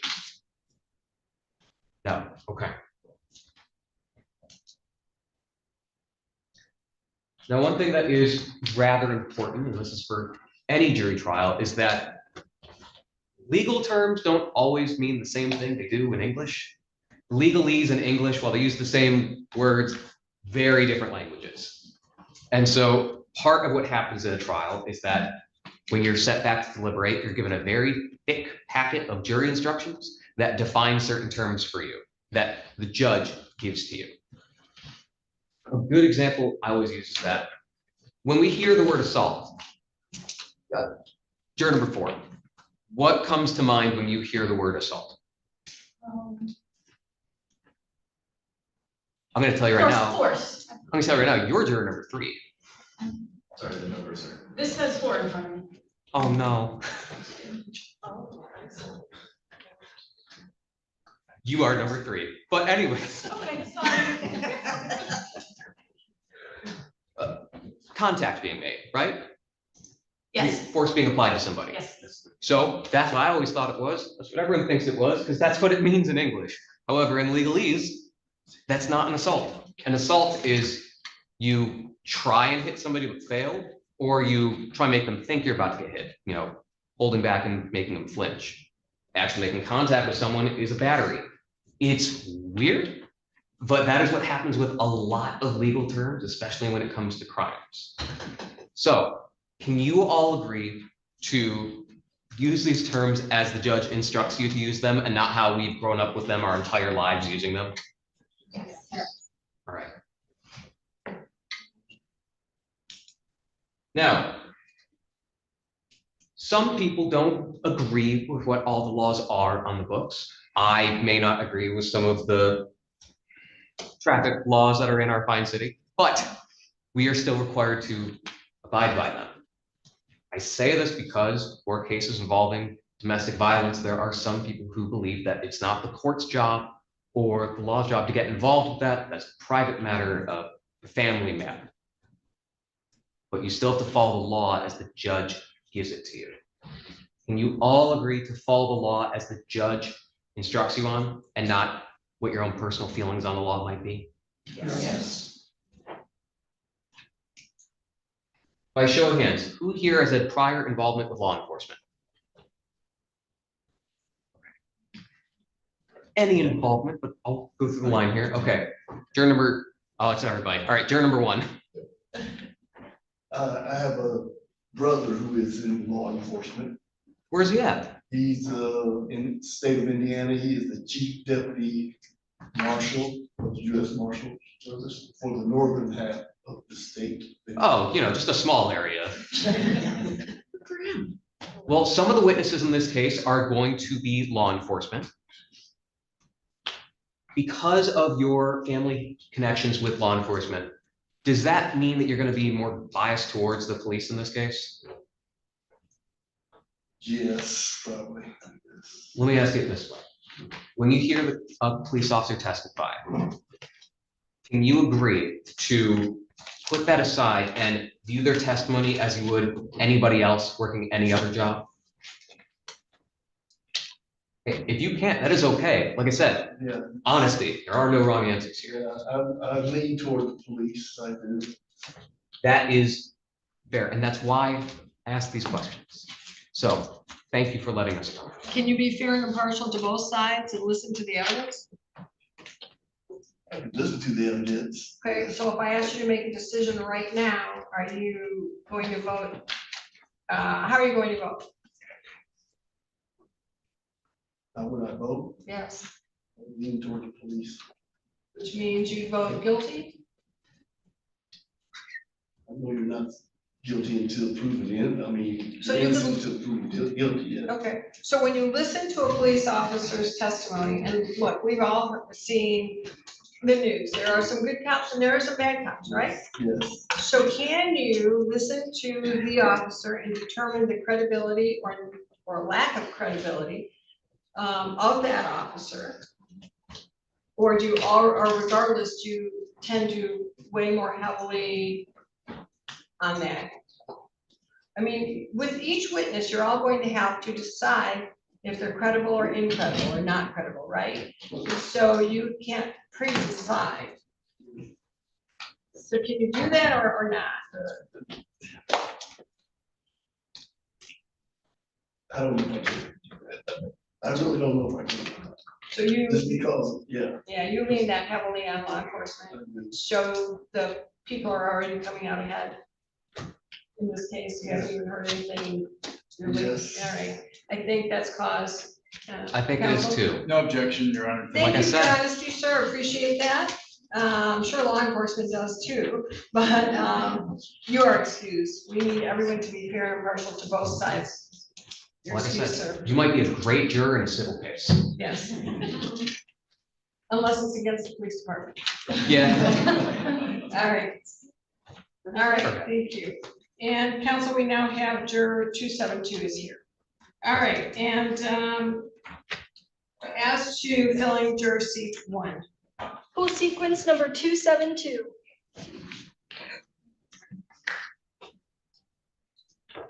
272? Yeah, you just give it back. Yeah. Just 272, seat 1. 272, seat 1.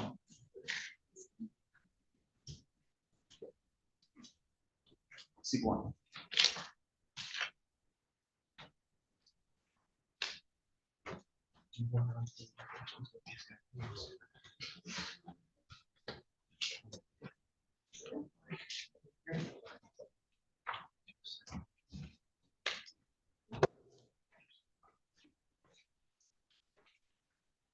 Hello, new juror. I'm glad you're able to make it with us. Now, I've got a couple preliminary questions I want to ask you before I get back to what I was asking people, okay? Yeah, I don't speak a lot, I don't understand a lot about English. Sir, so English is your second language? Yeah, second language. And so you have trouble understanding? Just a little bit, I don't understand about English. Okay, I think based on the language barrier. Sir, you're excused. Any objection? No, Your Honor, thank you. Thank you for being here, sir. You're excused. You're good. All right. I didn't ask that about the whole group. Does anybody else have a barrier to understanding English? Seeing no hands raised, I take it you're all residents of Ingham County? Or Michigan, yeah, okay, good. All right, as to juror seat one. Pool sequence number 404.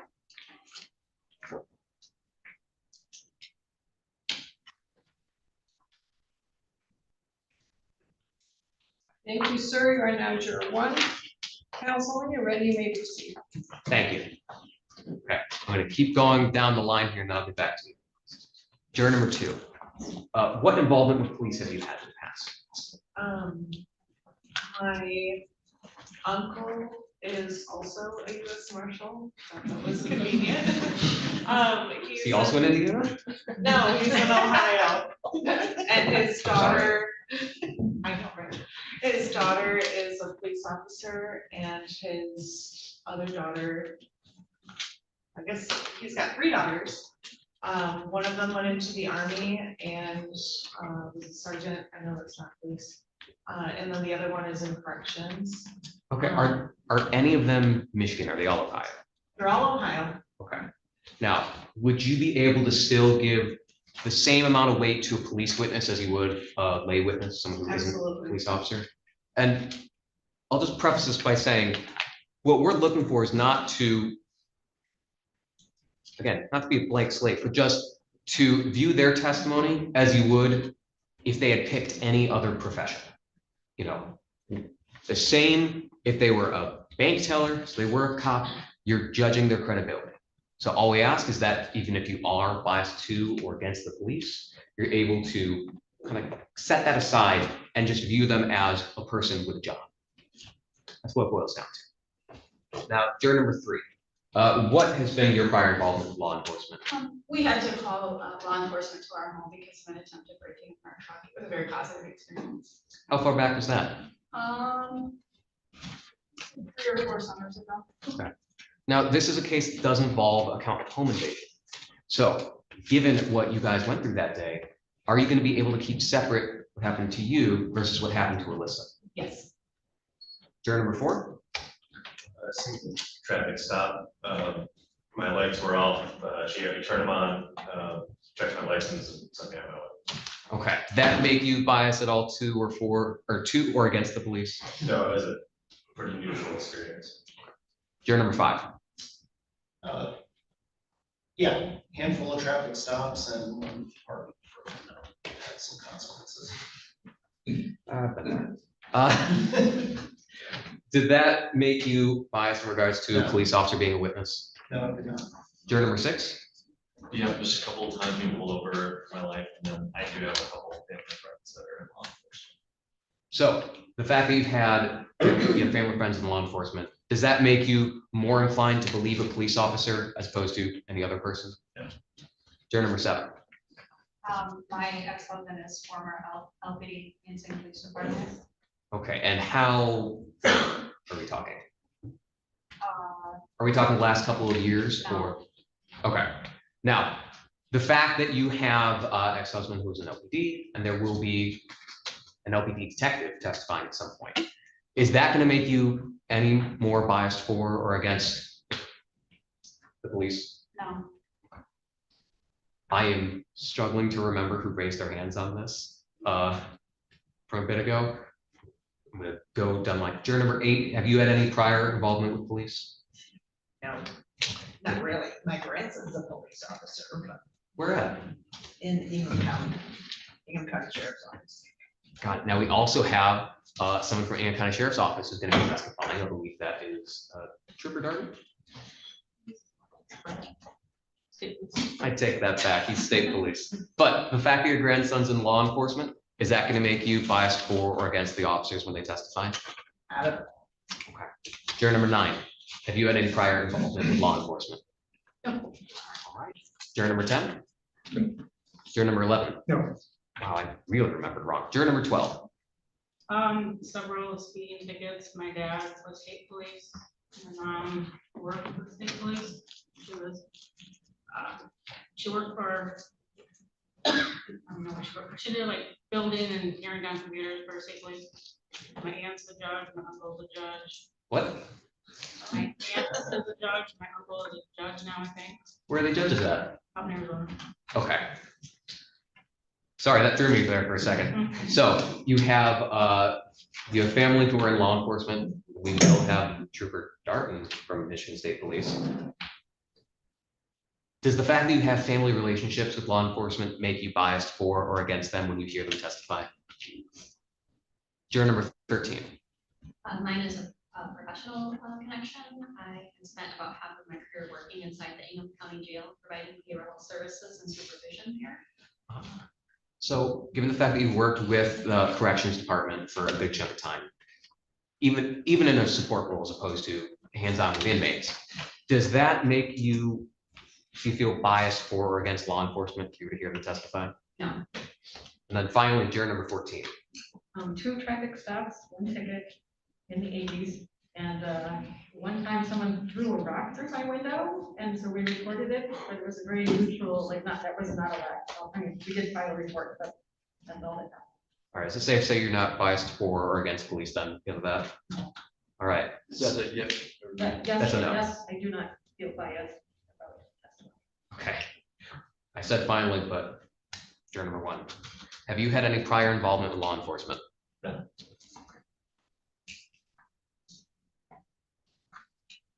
Has anyone here served as a juror before? By show of hands. Okay, I'm going to ask you guys a couple of questions. I need to say this up front because it's one of those bright red lines. If you reached a verdict in your prior service, I want to know if you did or not. I do not want to know what that verdict was. Okay? I've had some people blurt that out, which is why I have to put this up ahead of time. So let me see those hands one more time for prior service. 3, 8, 10, and 14. Juror number 3. How long ago were you serving on jury? 8 to 10 years ago. Do you remember if it was criminal or civil? Civil. And were you guys able to reach a verdict? Yes. Okay. Juror number 8. How long ago did you serve as a juror? Probably 15 years ago, and yes, we were able to reach them. Was that criminal or civil? I had one for criminal and one for civil. Well, thank you. And both times we. Thank you. Juror number 10. How long ago did you serve as a juror? Ballpark. 2014, 15. Or don't ballpark it, 2014 or 15. So were those criminal or civil? Criminal. And were you guys able to reach verdict? Yes.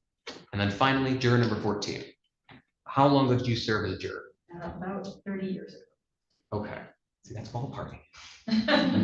Was that criminal or civil? Civil. And were you guys able to reach a verdict? Yes. Perfect. Now, one of the big things that a lot of jurors have difficulty with in serving as a juror is in regards to possible penalty. You all as jurors will not know what the possible penalty is for these crimes. That's because it is not up to you to decide. It is up to the judge and the judge alone. Your job is to decide what happened, and the judge's job is to decide what should happen. But I get that makes a lot of people uncomfortable making, having to decide a rather important thing without knowing what possible consequences there may be or implications there may be, one way or the other. So, does anyone here feel that you'd have difficulty coming back with a verdict of guilty if you didn't know what the possible penalties might be for the defendant? No one, okay. Now, another reason that a lot of people have difficulty serving as a juror is because it requires you to judge someone. It requires you to judge a fellow member of your community. And some people have either strong religious beliefs or strong personal beliefs that that is not my job. It's not my job as a person to judge someone else. That is for a higher authority, a higher power to do. Does anyone here feel that they have such a strong religious or personal conviction that it would make it difficult for you to judge someone in your community? No. All right.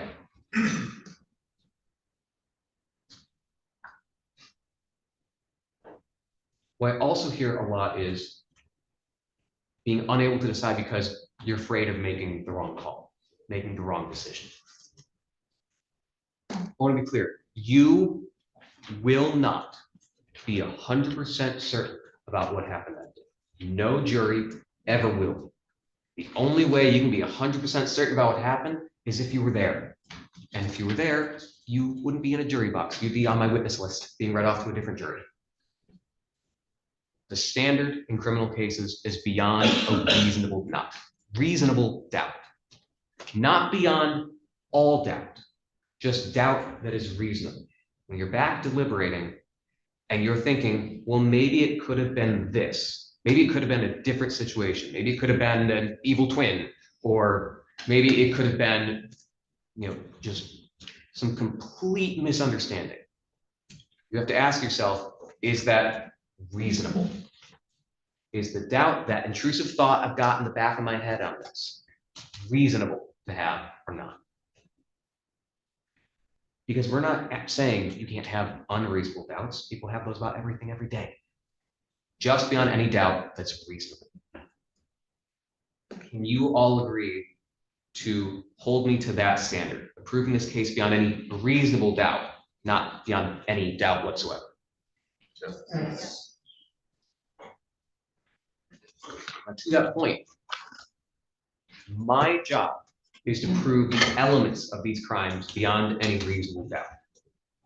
There are a lot of charges here. If I'm going to use probably the simplest one as an example, that's going to be 6 domestic violence. Elements of domestic violence, pretty straightforward. Did an assault or battery happen? Was there a domestic relationship? That's it. Those are the 2 elements that I have to prove. What I don't need to prove is what hand was used in the assault. I don't have to prove what color clothes that he was wearing when he assaulted her. I don't have to prove whether it was raining or sunny out. I don't have to prove if this was in the living room or if this was in the bedroom when it happened. Those are facts important, but they're not the elements of the crime. So if half of you think, well, he assaulted her with his left hand, half of you think, well, he assaulted her with his right hand, but you all agree the assault happened. You all agree that I've proven it beyond a reasonable doubt. And you all agree that I've proven they were in a domestic relationship. Your job is to come back with a verdict of guilty, even if you don't know which hand was used. It was a closed fist or an open palm. Because my burden is to prove the elements, not every fact about an incident. You all agree to hold me to that burden and not more than that. Yes.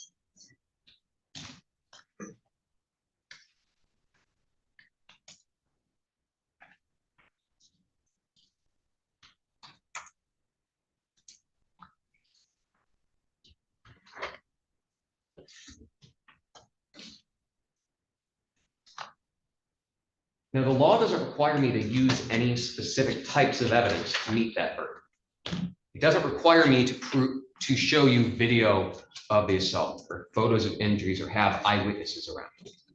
It doesn't give me any specific requirements for proving that. Can anyone here think of why that is? Let me ask you guys this. Who here thinks criminals like to commit crimes in front of other people? Not very Why do you think that might be? They wanna hide. Because they want to hide what happened. Who here thinks they're gonna try and commit crimes in front of a security camera? No, because most criminals would like to get away with their crimes. Is that safe to say?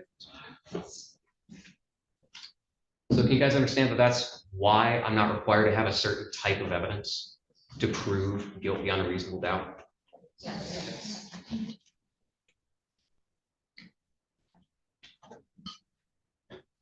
Who here has ever seen shows like CSI?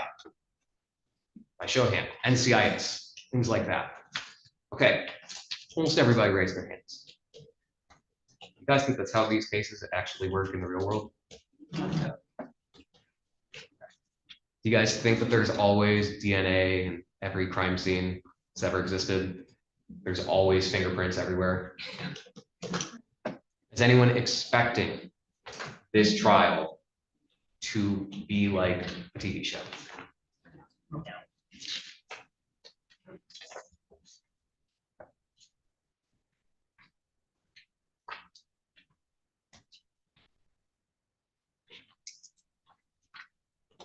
One of the crimes here is criminal sexual conduct. It's what we colloquially refer to as rape. There is a specific law that you'll be instructed on that to convict someone of rape, sexual assault in the state of Michigan, I am not required to present anything beyond the victim's testimony. If you believe that her testimony has proven it beyond a reasonable doubt. If you believe after listening to her talk about what happened, looking at her critically, not just taking it at face value, but analyzing what she's saying and how it lines up, you come away believing that her testimony proves that charge beyond any reasonable doubt, your job is to come back with a verdict of guilty, even if that's the only evidence I bring to you. That's the law the judge will instruct you on. But I get that can make some people uncomfortable. So does anyone here think they would have difficulty following that law? No.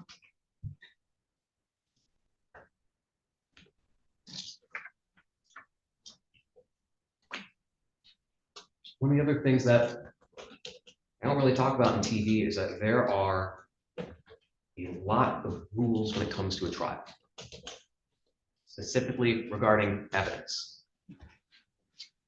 There are going to be things that you as jurors will never see before making your deliberation. And what's worse is you will not know what you're not seeing. You will not know what exists that you are not seeing before you make your decision. Because the rules are there to ensure that each side has a fair trial, both the defendant and the people. Show of hands, who here would like to see the police report before making that decision about whether or not these crimes happened? Who here thinks it would be helpful to making your decision? Okay, that is one of the things that you will never see. No jury will ever see a police report because it is not allowed as evidence. Obviously, every jury would like to. Every jury thinks that it would help them, and it might.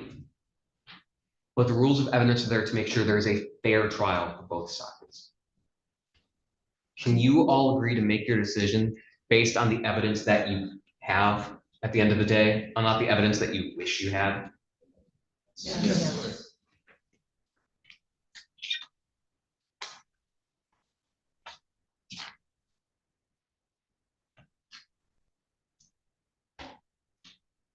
Your job as jurors is to decide what happened, and my job is to make sure that everyone's rights are protected, both the people's and the defendants.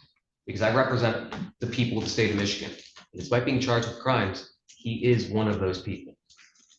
My job is not to find 14 jurors who are going to agree with me. My job is to find 14 jurors who are going to be impartial.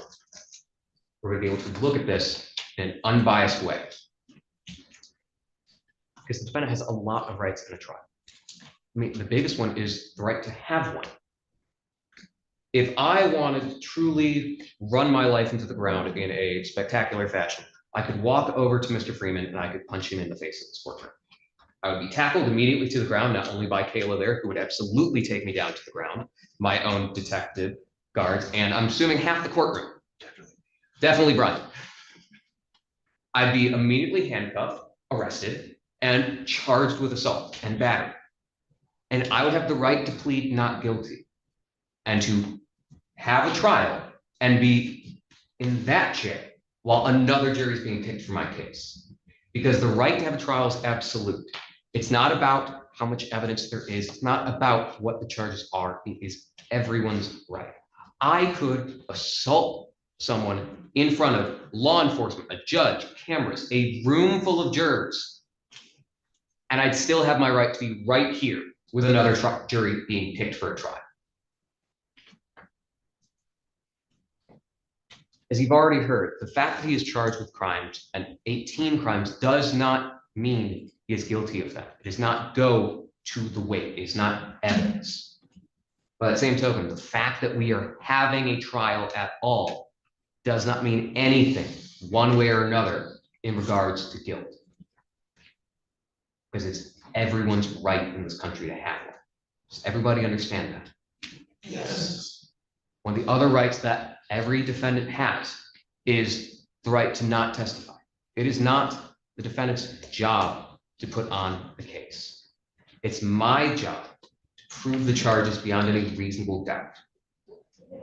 If Mr. Freeman decided to not do anything in this case, but just pull out a pillow and nap through the entire trial, and I don't give you enough evidence to prove it beyond a reasonable doubt, your job is to come back with not guilty. Your job is not to decide which side here did a better job, which side put on more witnesses or admitted more exhibits. It's at the end of the day, when you're sent back to deliberate, is there enough evidence for you to prove it beyond a reasonable doubt? Can you all agree to hold me to my job?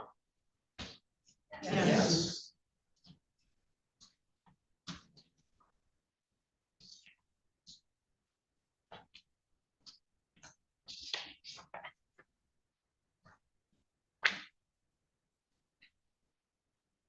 Now, part of this trial is going to involve you listening to Alyssa Clark tell you what's happened to her.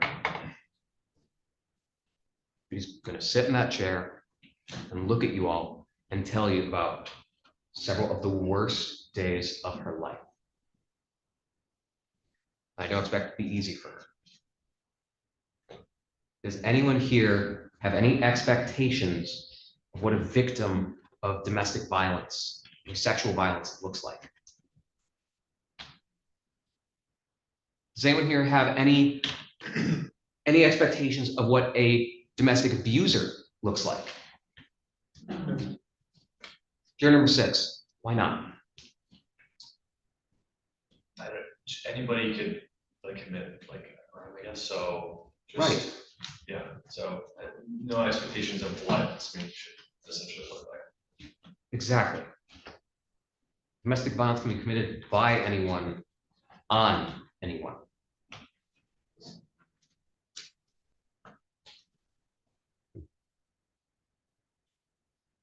So let's try something here. By show of hands, who here has been in a car accident so bad the airbag's deployed?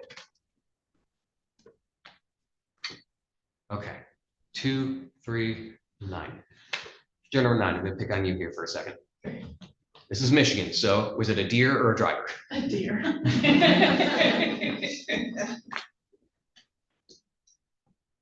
How did you react like immediately after that happened? I was in shock, kind of freaked out. Did you react the way you thought you might act in that situation? I didn't know how I was gonna react. It just never happened. I was scared. Do you think that everybody reacts the same way in that situation? Maybe initially. Is it safe to say that people respond to trauma differently? Yeah.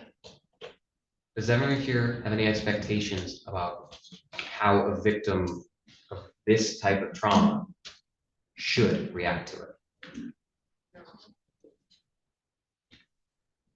By show of hands, who here thinks it's common for a victim of domestic abuse to go back to their abuser?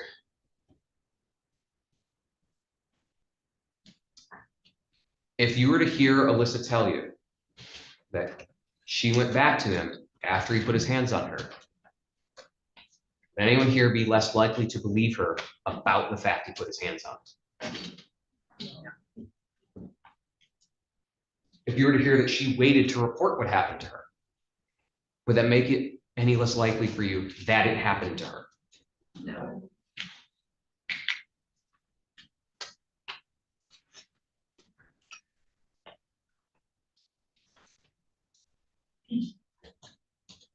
Specifically the sexual assault.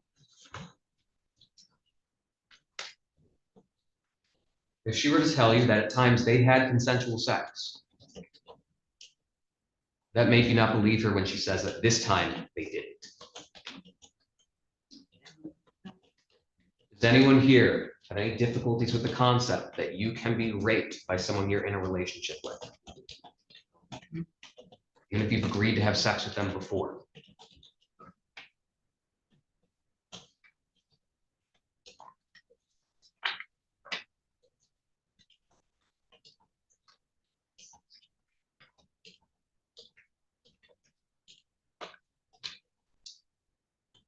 Does anyone here believe that if you're unconscious, you can consent to sex acts happening to you?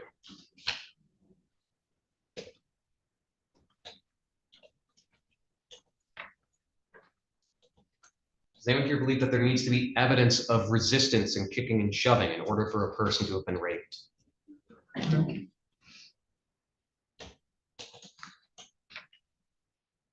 Now, let's just take some of the broad strokes here. Let's say you've listened to Alyssa tell you about these crimes, tell you what happened to her. And you come away believing her, but you do not like her as a person. This is not someone whose choices you agree with or approve of. This isn't someone you'd want to be around your family or to be living on your block. Will you still believe these crimes happened to her? You still going to come back with a verdict of guilty? Yes. Let's say the opposite. Let's say you really do believe these crimes happened. You like the defendant. You think that, hey, maybe this is just a dark time and he's really good. He's like a pillar of the community. He's someone you'd want to have around. You do believe that he did these crimes on these days. He's still going to come back with a verdict of guilty. Yes. Flip side of that. Let's say you don't believe when Melissa's testifying about what happened to her, you don't believe it proves the crimes beyond a reasonable doubt. But you like her. You feel for her. You want to give her a hug. But you still don't think the evidence is there. Are you guys going to come back with not guilty? If you don't believe the evidence is there, but you like her. Because that's your job, right? Just figure out what happened, not based on how much you like a person. You all agree to follow that job. Yes.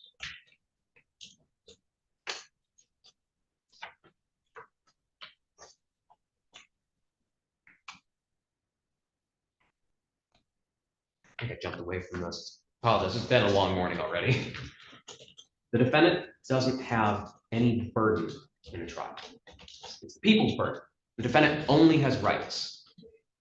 The right to have a trial, the right to see every piece of evidence that we have, the right to subpoena any witnesses they may want to come to trial, but also the right not to testify. I mean, that's everyone's Fifth Amendment right. And you'll be instructed by the judge, but I want to make crystal clear here. That's not to be taken into account when you're deliberating. So if the defense decides to exercise his right and not testify in this case, is anyone here going to hold it against him? No. Is anyone here going to have that affect your view of the evidence? No.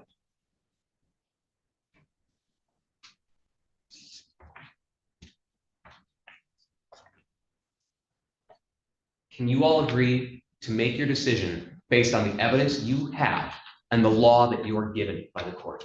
Yes. Is there anyone here who has any reason, any concern in their head that I haven't talked about, or the judge hasn't talked about why you may not be a good fit for this jury?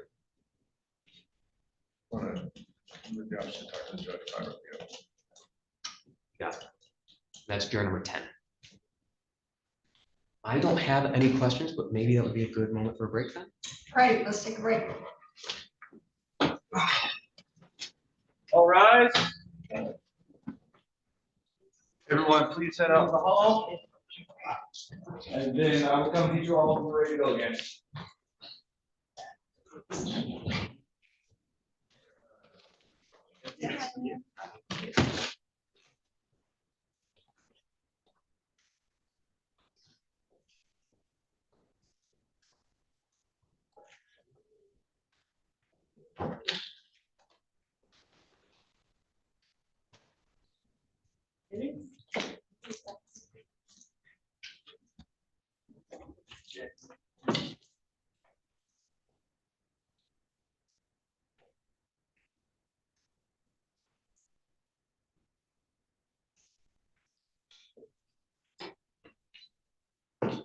Counsel, can you turn that podium, please?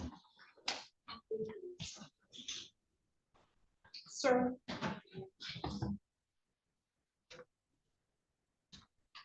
You may all be seated. Juror 10, what would you like me to know? Hi, about a week ago, took my son in, he had a suicide scare, we took him to a mental place. Just for a part of the day, he got assessed, looks like he's in pretty good shape. And I think he's fine, but I want to let you know that if something were to happen, I probably wouldn't attend the trial if I take care of my kid. Right, and that's not out of disrespect to you, but just, I feel obligated to that. Totally understand. And if he's fine, I'd be fine being here, but I just would feel like I want to let you know that, so I don't just disappear one day if he has to take care of business, so it's up to you. What do you want me to do? Well, let me ask you this. I see a lot of this. I know a lot about this. There's things you have to do in your home, medication, knives, all that stuff. And you may need treatment. There's a lot going on. And as a parent, it weighs heavily on your mind, like what's going on either way. Especially so close to the incident. Right. Okay. I need 100% of your attention, and this is very complicated. You know, there's a lot of charges and all of that. Are you going to be sort of halfway paying attention, halfway wondering, is my kid okay? To be fair, I think if things are as they are today, I'd probably be okay. But if something were to deteriorate, I would probably struggle with that. You know what I mean? Like, Yes, so is he in school? How old is he? he's 12 and we pulled him off the last 7 days of school. So he's at home with my wife and then he's out and then school's over like 3 days or something, so. Right, is your wife then with him? I mean, does he? Yeah, Okay. wife is home with him, yeah. I mean, if something happened, we certainly wouldn't expect her to show up. We would Right, expect a right. phone call, that's it, but I hope that doesn't go down that road, but I also, you know, I know that extra stress. Yeah. Counsel? I would be fine with 4 o'clock here, but genuinely, I have no objection to the gentleman being excused. Thank you. All right, I just wanted to let you know in case, so. Yeah, and I appreciate that. The issue would really be your comfort level and your, you know, my motto here, even with my staff, with everything is family first. Yeah. So that has to count. So I would, Thank you. I think you're better off being at home and I appreciate dealing that. with this issue. So it's All right. very complicated. So, and I hope this isn't the case. I don't need to know anything, but certainly if he's being bullied or there's some stuff going on at school, please reach out. We have, yes. Yeah, there are agencies that can help, and there are charges also that can be filed, so. Right. The courts and prosecutor's office can help you, so. Thank you. So please let us know if we can do something. Right. You're released. Thank you, thank you.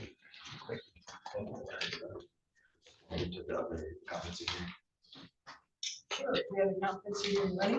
I think Mr. Austin is, oh, no, Mr. Schroeder is right there, I see. Was that the defendant who was in the back? Yes, Mr. Fortino.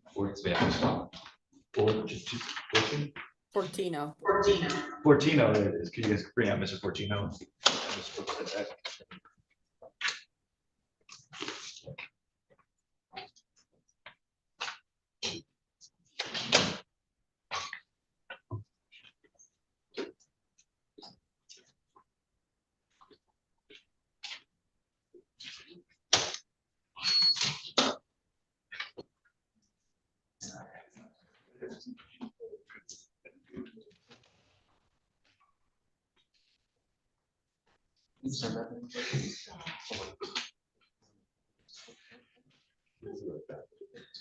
Judge, did you order the remainder of us on break too?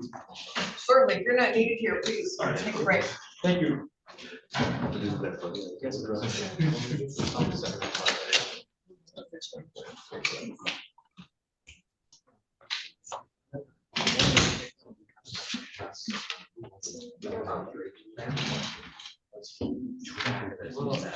Yeah. And I was keeping track of specifically how many. I just think we need to make a record that way. We have two. I have one. Yeah, just one. Yeah. Okay. Now we just need to make sure there's a record that like, because I don't know. We use the values. Yeah, I'd say right now. But before we get to that point, I want to make a record that right now, hey, this happened, but it wasn't me. Ultimately, there's one down. Oh, okay. That's Yeah, he lost. I I mean- haven't heard the puzzle. Yeah.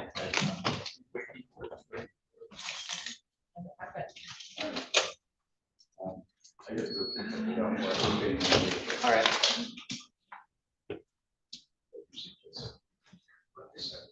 So Batson is just.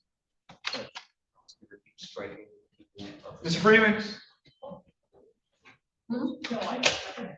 The door is locked, so when you come back, just like dance in front of the.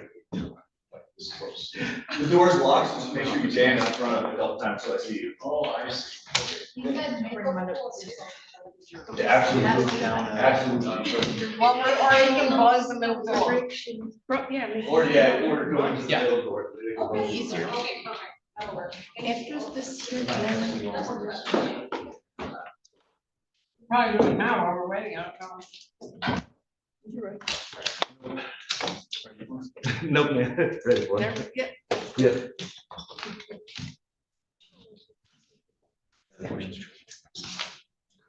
As long as we don't I'm strike gonna it file out for for 14 or 14.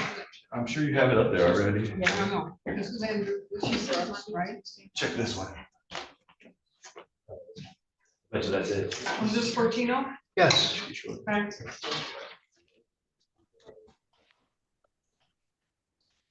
All right, sorry for your wait this morning, sir.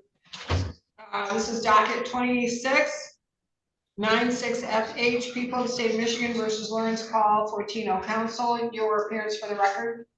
Good afternoon, Your Honor. APA Bart Buxton on behalf of the people of the state of Michigan. Good afternoon, Your Honor. Assistant Public Defender Aaron Schroeder on behalf of Mr. Fortino. I appear by Zoom and Mr. Fortino is there in person. Have you had an opportunity to speak with Mr. Fortino? Not with regard to the report, Your Honor. No, I have not. I did not know he was going to be All right. brought over in person today. Okay, sir, if you need to talk with your attorney, we can make that happen. Why we're here today is you were with the Forensic Center and they did a competency to stand trial report. Do you remember that? You talked with them? Yes. So I have on May 18th, 2026, we have a report that was forwarded to the court. And let me swear you first. I didn't swear you. Please raise your right hand. Do you swear or affirm the testimony you're about to provide me the truth, whole truth, and nothing but the truth under penalty of perjury? Yes. You may put your hand down. And sir, have you taken medication today? Yes, I have. And that's what you're supposed to take every day? I'm having a real hard time hearing you. And that's what you're supposed to take every day, the medicine that you've taken? Yes. And sir, does that help you think more clearly? Yes. Okay, very good. And is today a good day? Do you understand what's happening today? I don't understand what's happening today. Okay, what's happening is you went to the Forensic Center, and that was to determine if you were competent to stand trial and you're able to assist your attorney. And they did a review, and there's a detailed report here. I can put you in a room with your attorney, or we can reschedule this, but this report here, unfortunately, she's on Zoom, so she's there on the computer and not in the courtroom. And this report. I'm not going to read all of it. You can go over that with your attorney or with the therapist, but the opinion of the licensed psychologist, consulting forensic examiner, Karina, Karina Rodriguez, is that your mental condition does not render you incapable of understanding the nature and object of the proceeding against you or of assisting in his defense in a rational manner. While you do have a history of mental health treatment, your conversation was logical, goal-directed, and coherent. And you displayed good behavioral control throughout the interview. She goes on to say some other good things about your capacity. And she notes that the available information and the weight of it suggests that you can assist your legal counsel in your defense. And based on observation of your motivation, your level of participation, and demonstration of relevant capacities during the evaluation, the impressions are that you are capable of demonstrating the same or similar patterns of interactions with your attorney, if you choose, in preparation of any future legal proceedings. It is the opinion of the licensed psychologist that you maintain a capacity to continue with the legal proceedings. Did you understand all of that? Sure, yeah, I did. Do you agree with that? Yes. Okay, so you certainly can review this further with your attorney. I'm not publicly going to go over in details, that is a privacy issue. My only issue is to make sure you understand that they have reported to us that you are competent to go to the next stage, and both counsel agree with my. No, they do receiving not, this Your Honor. and I am not Yes. in agreement with that, Your Honor. We are objecting. Okay, And I did make the prosecutor aware of that yesterday. have you talked to your client about that? He seems to want to go to the next step. Now, what is Your Honor, your there's items in that report that were not indicated, that were not included, multiple psychiatric hospitalizations, as well as she states that she tried to reach out to me. I did reach back. She did not include any of the information I gave her. I was asking the court this morning, I was going to ask the court this morning that I have a chance to review further and potentially go for an independent expert.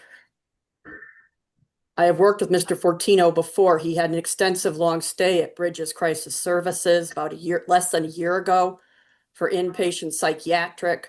And he's had 2 inpatient psychiatric stays in the last 3 years at Forest View Hospital. So he has and he was on a probate order at one point recently. So he has an extensive history. But even someone with an extensive history, it's really today, can he assist counsel? So is any of that history going to change his ability to assist you? The other issue that you're arguing really, I think, goes to, was he competent at the time of the allegations and charges? And we can certainly have that done. Usually I order both at the same time. I don't know what happened here. It probably was district court that ordered it. I was the one who actually did the petition, Your Honor, after a conversation with him at the last court date. Okay. So was the other? He has to have competency before they'll even talk to him about the criminal responsibility. So I needed this first. All right, well, in the future, I have them do both when it's a close call like this, so we save some time. So I don't know. I've had them send it back to me before, Your Honor, and that's what they have told me. Yeah, well, it elongates the process and makes this unfair against defendants to hold them hostage for so long because the forensic center is backlogged. So if you order both, then let them contact me. But anyway, just for future note, you need my help doing that. Sir, how do you feel about this? I don't want her as my attorney. I have a restraining order against her. I don't want her as my attorney. Well, I don't see a restraining order here, but. It should have been filed with the 55th District Court. Okay. I don't want her as my attorney. Counsel? There is no restraining order against me, Your Honor, and this goes to the reason why I referred him previously. This is I an don't want her example. as my attorney. I don't want her as my attorney. I don't want her as my attorney. I have represented him before and we had very fine interaction before. I'm telling you right now, I don't want you as my attorney. Counsel, I appreciate your willingness to stay on, but if he's gonna give you problems, then he's not going to adequately assist you in his trial. I mean, that would be a problem, I think. It would be, Your Honor, but his statement that he's got a restraining order against me when that is. If there isn't one, there's gonna be. Okay. I will discuss it with Mr. Cornish and I will get back to the court as well as Mr. Fortino. Okay, so, sir, you do whatever you need to do. On behalf of the people, what is your position in regard to this competency report? Your Honor, in regard to the competency report, the people would stipulate to the findings in the competency report. I understand that there are concerns based off of defense's arguments, but obviously I'm not the expert here. I have to go with what the expert says, so the people would stipulate to the competency at this point. In regard, I would, as to the criminal, as to the competency, counsel, if you have other information and you believe we need independent, I'm happy to get an independent, or if his new counsel, depending on how it goes, we want an independent, it would have to be, I also want the criminal responsibility. I think from what I read in this report, it's really how he is today, and today, he says he's able to assist and he's been able to advocate for himself somewhat. So I think if we go forward with anything, it would be criminal responsibility to see if he understood what was going on at the time of these, let me see, there's 3 counts, I believe, maybe there's 4. There's 4, Your Honor. There's 4 counts, yeah, 4 counts. So if anything, we need criminal responsibility, I think. So I'm going to accept this report. Counsel, with additional information, you can bring that to me. I will order an independent. If that's what you're requesting, I'll allow an independent, and then we can see where we land with this. And then you need to talk to your office about whether you stay on or whether a new attorney is appointed, because that's a problem. Okay, sir, I think she's done her due diligence. I don't know what your issues are. But she'll talk to her supervisors and we can make a further record once we know more. And I think the issue would be criminal responsibility. I don't know how you were doing at the time these 4 allegations came about. I'm sorry? I don't know how you were doing at the time these 4 allegations came about. Did you understand what was happening? Did I understand what was happening? What do you mean? Well, we have something called competency, which you've undergone. Competency means you're able to assist your attorney and understand the nature of the charges against you. The charges I have are 2 counts of police officer assaulting, resisting, obstructing, and then we also have, looks like 2 counts of assault or assault and battery.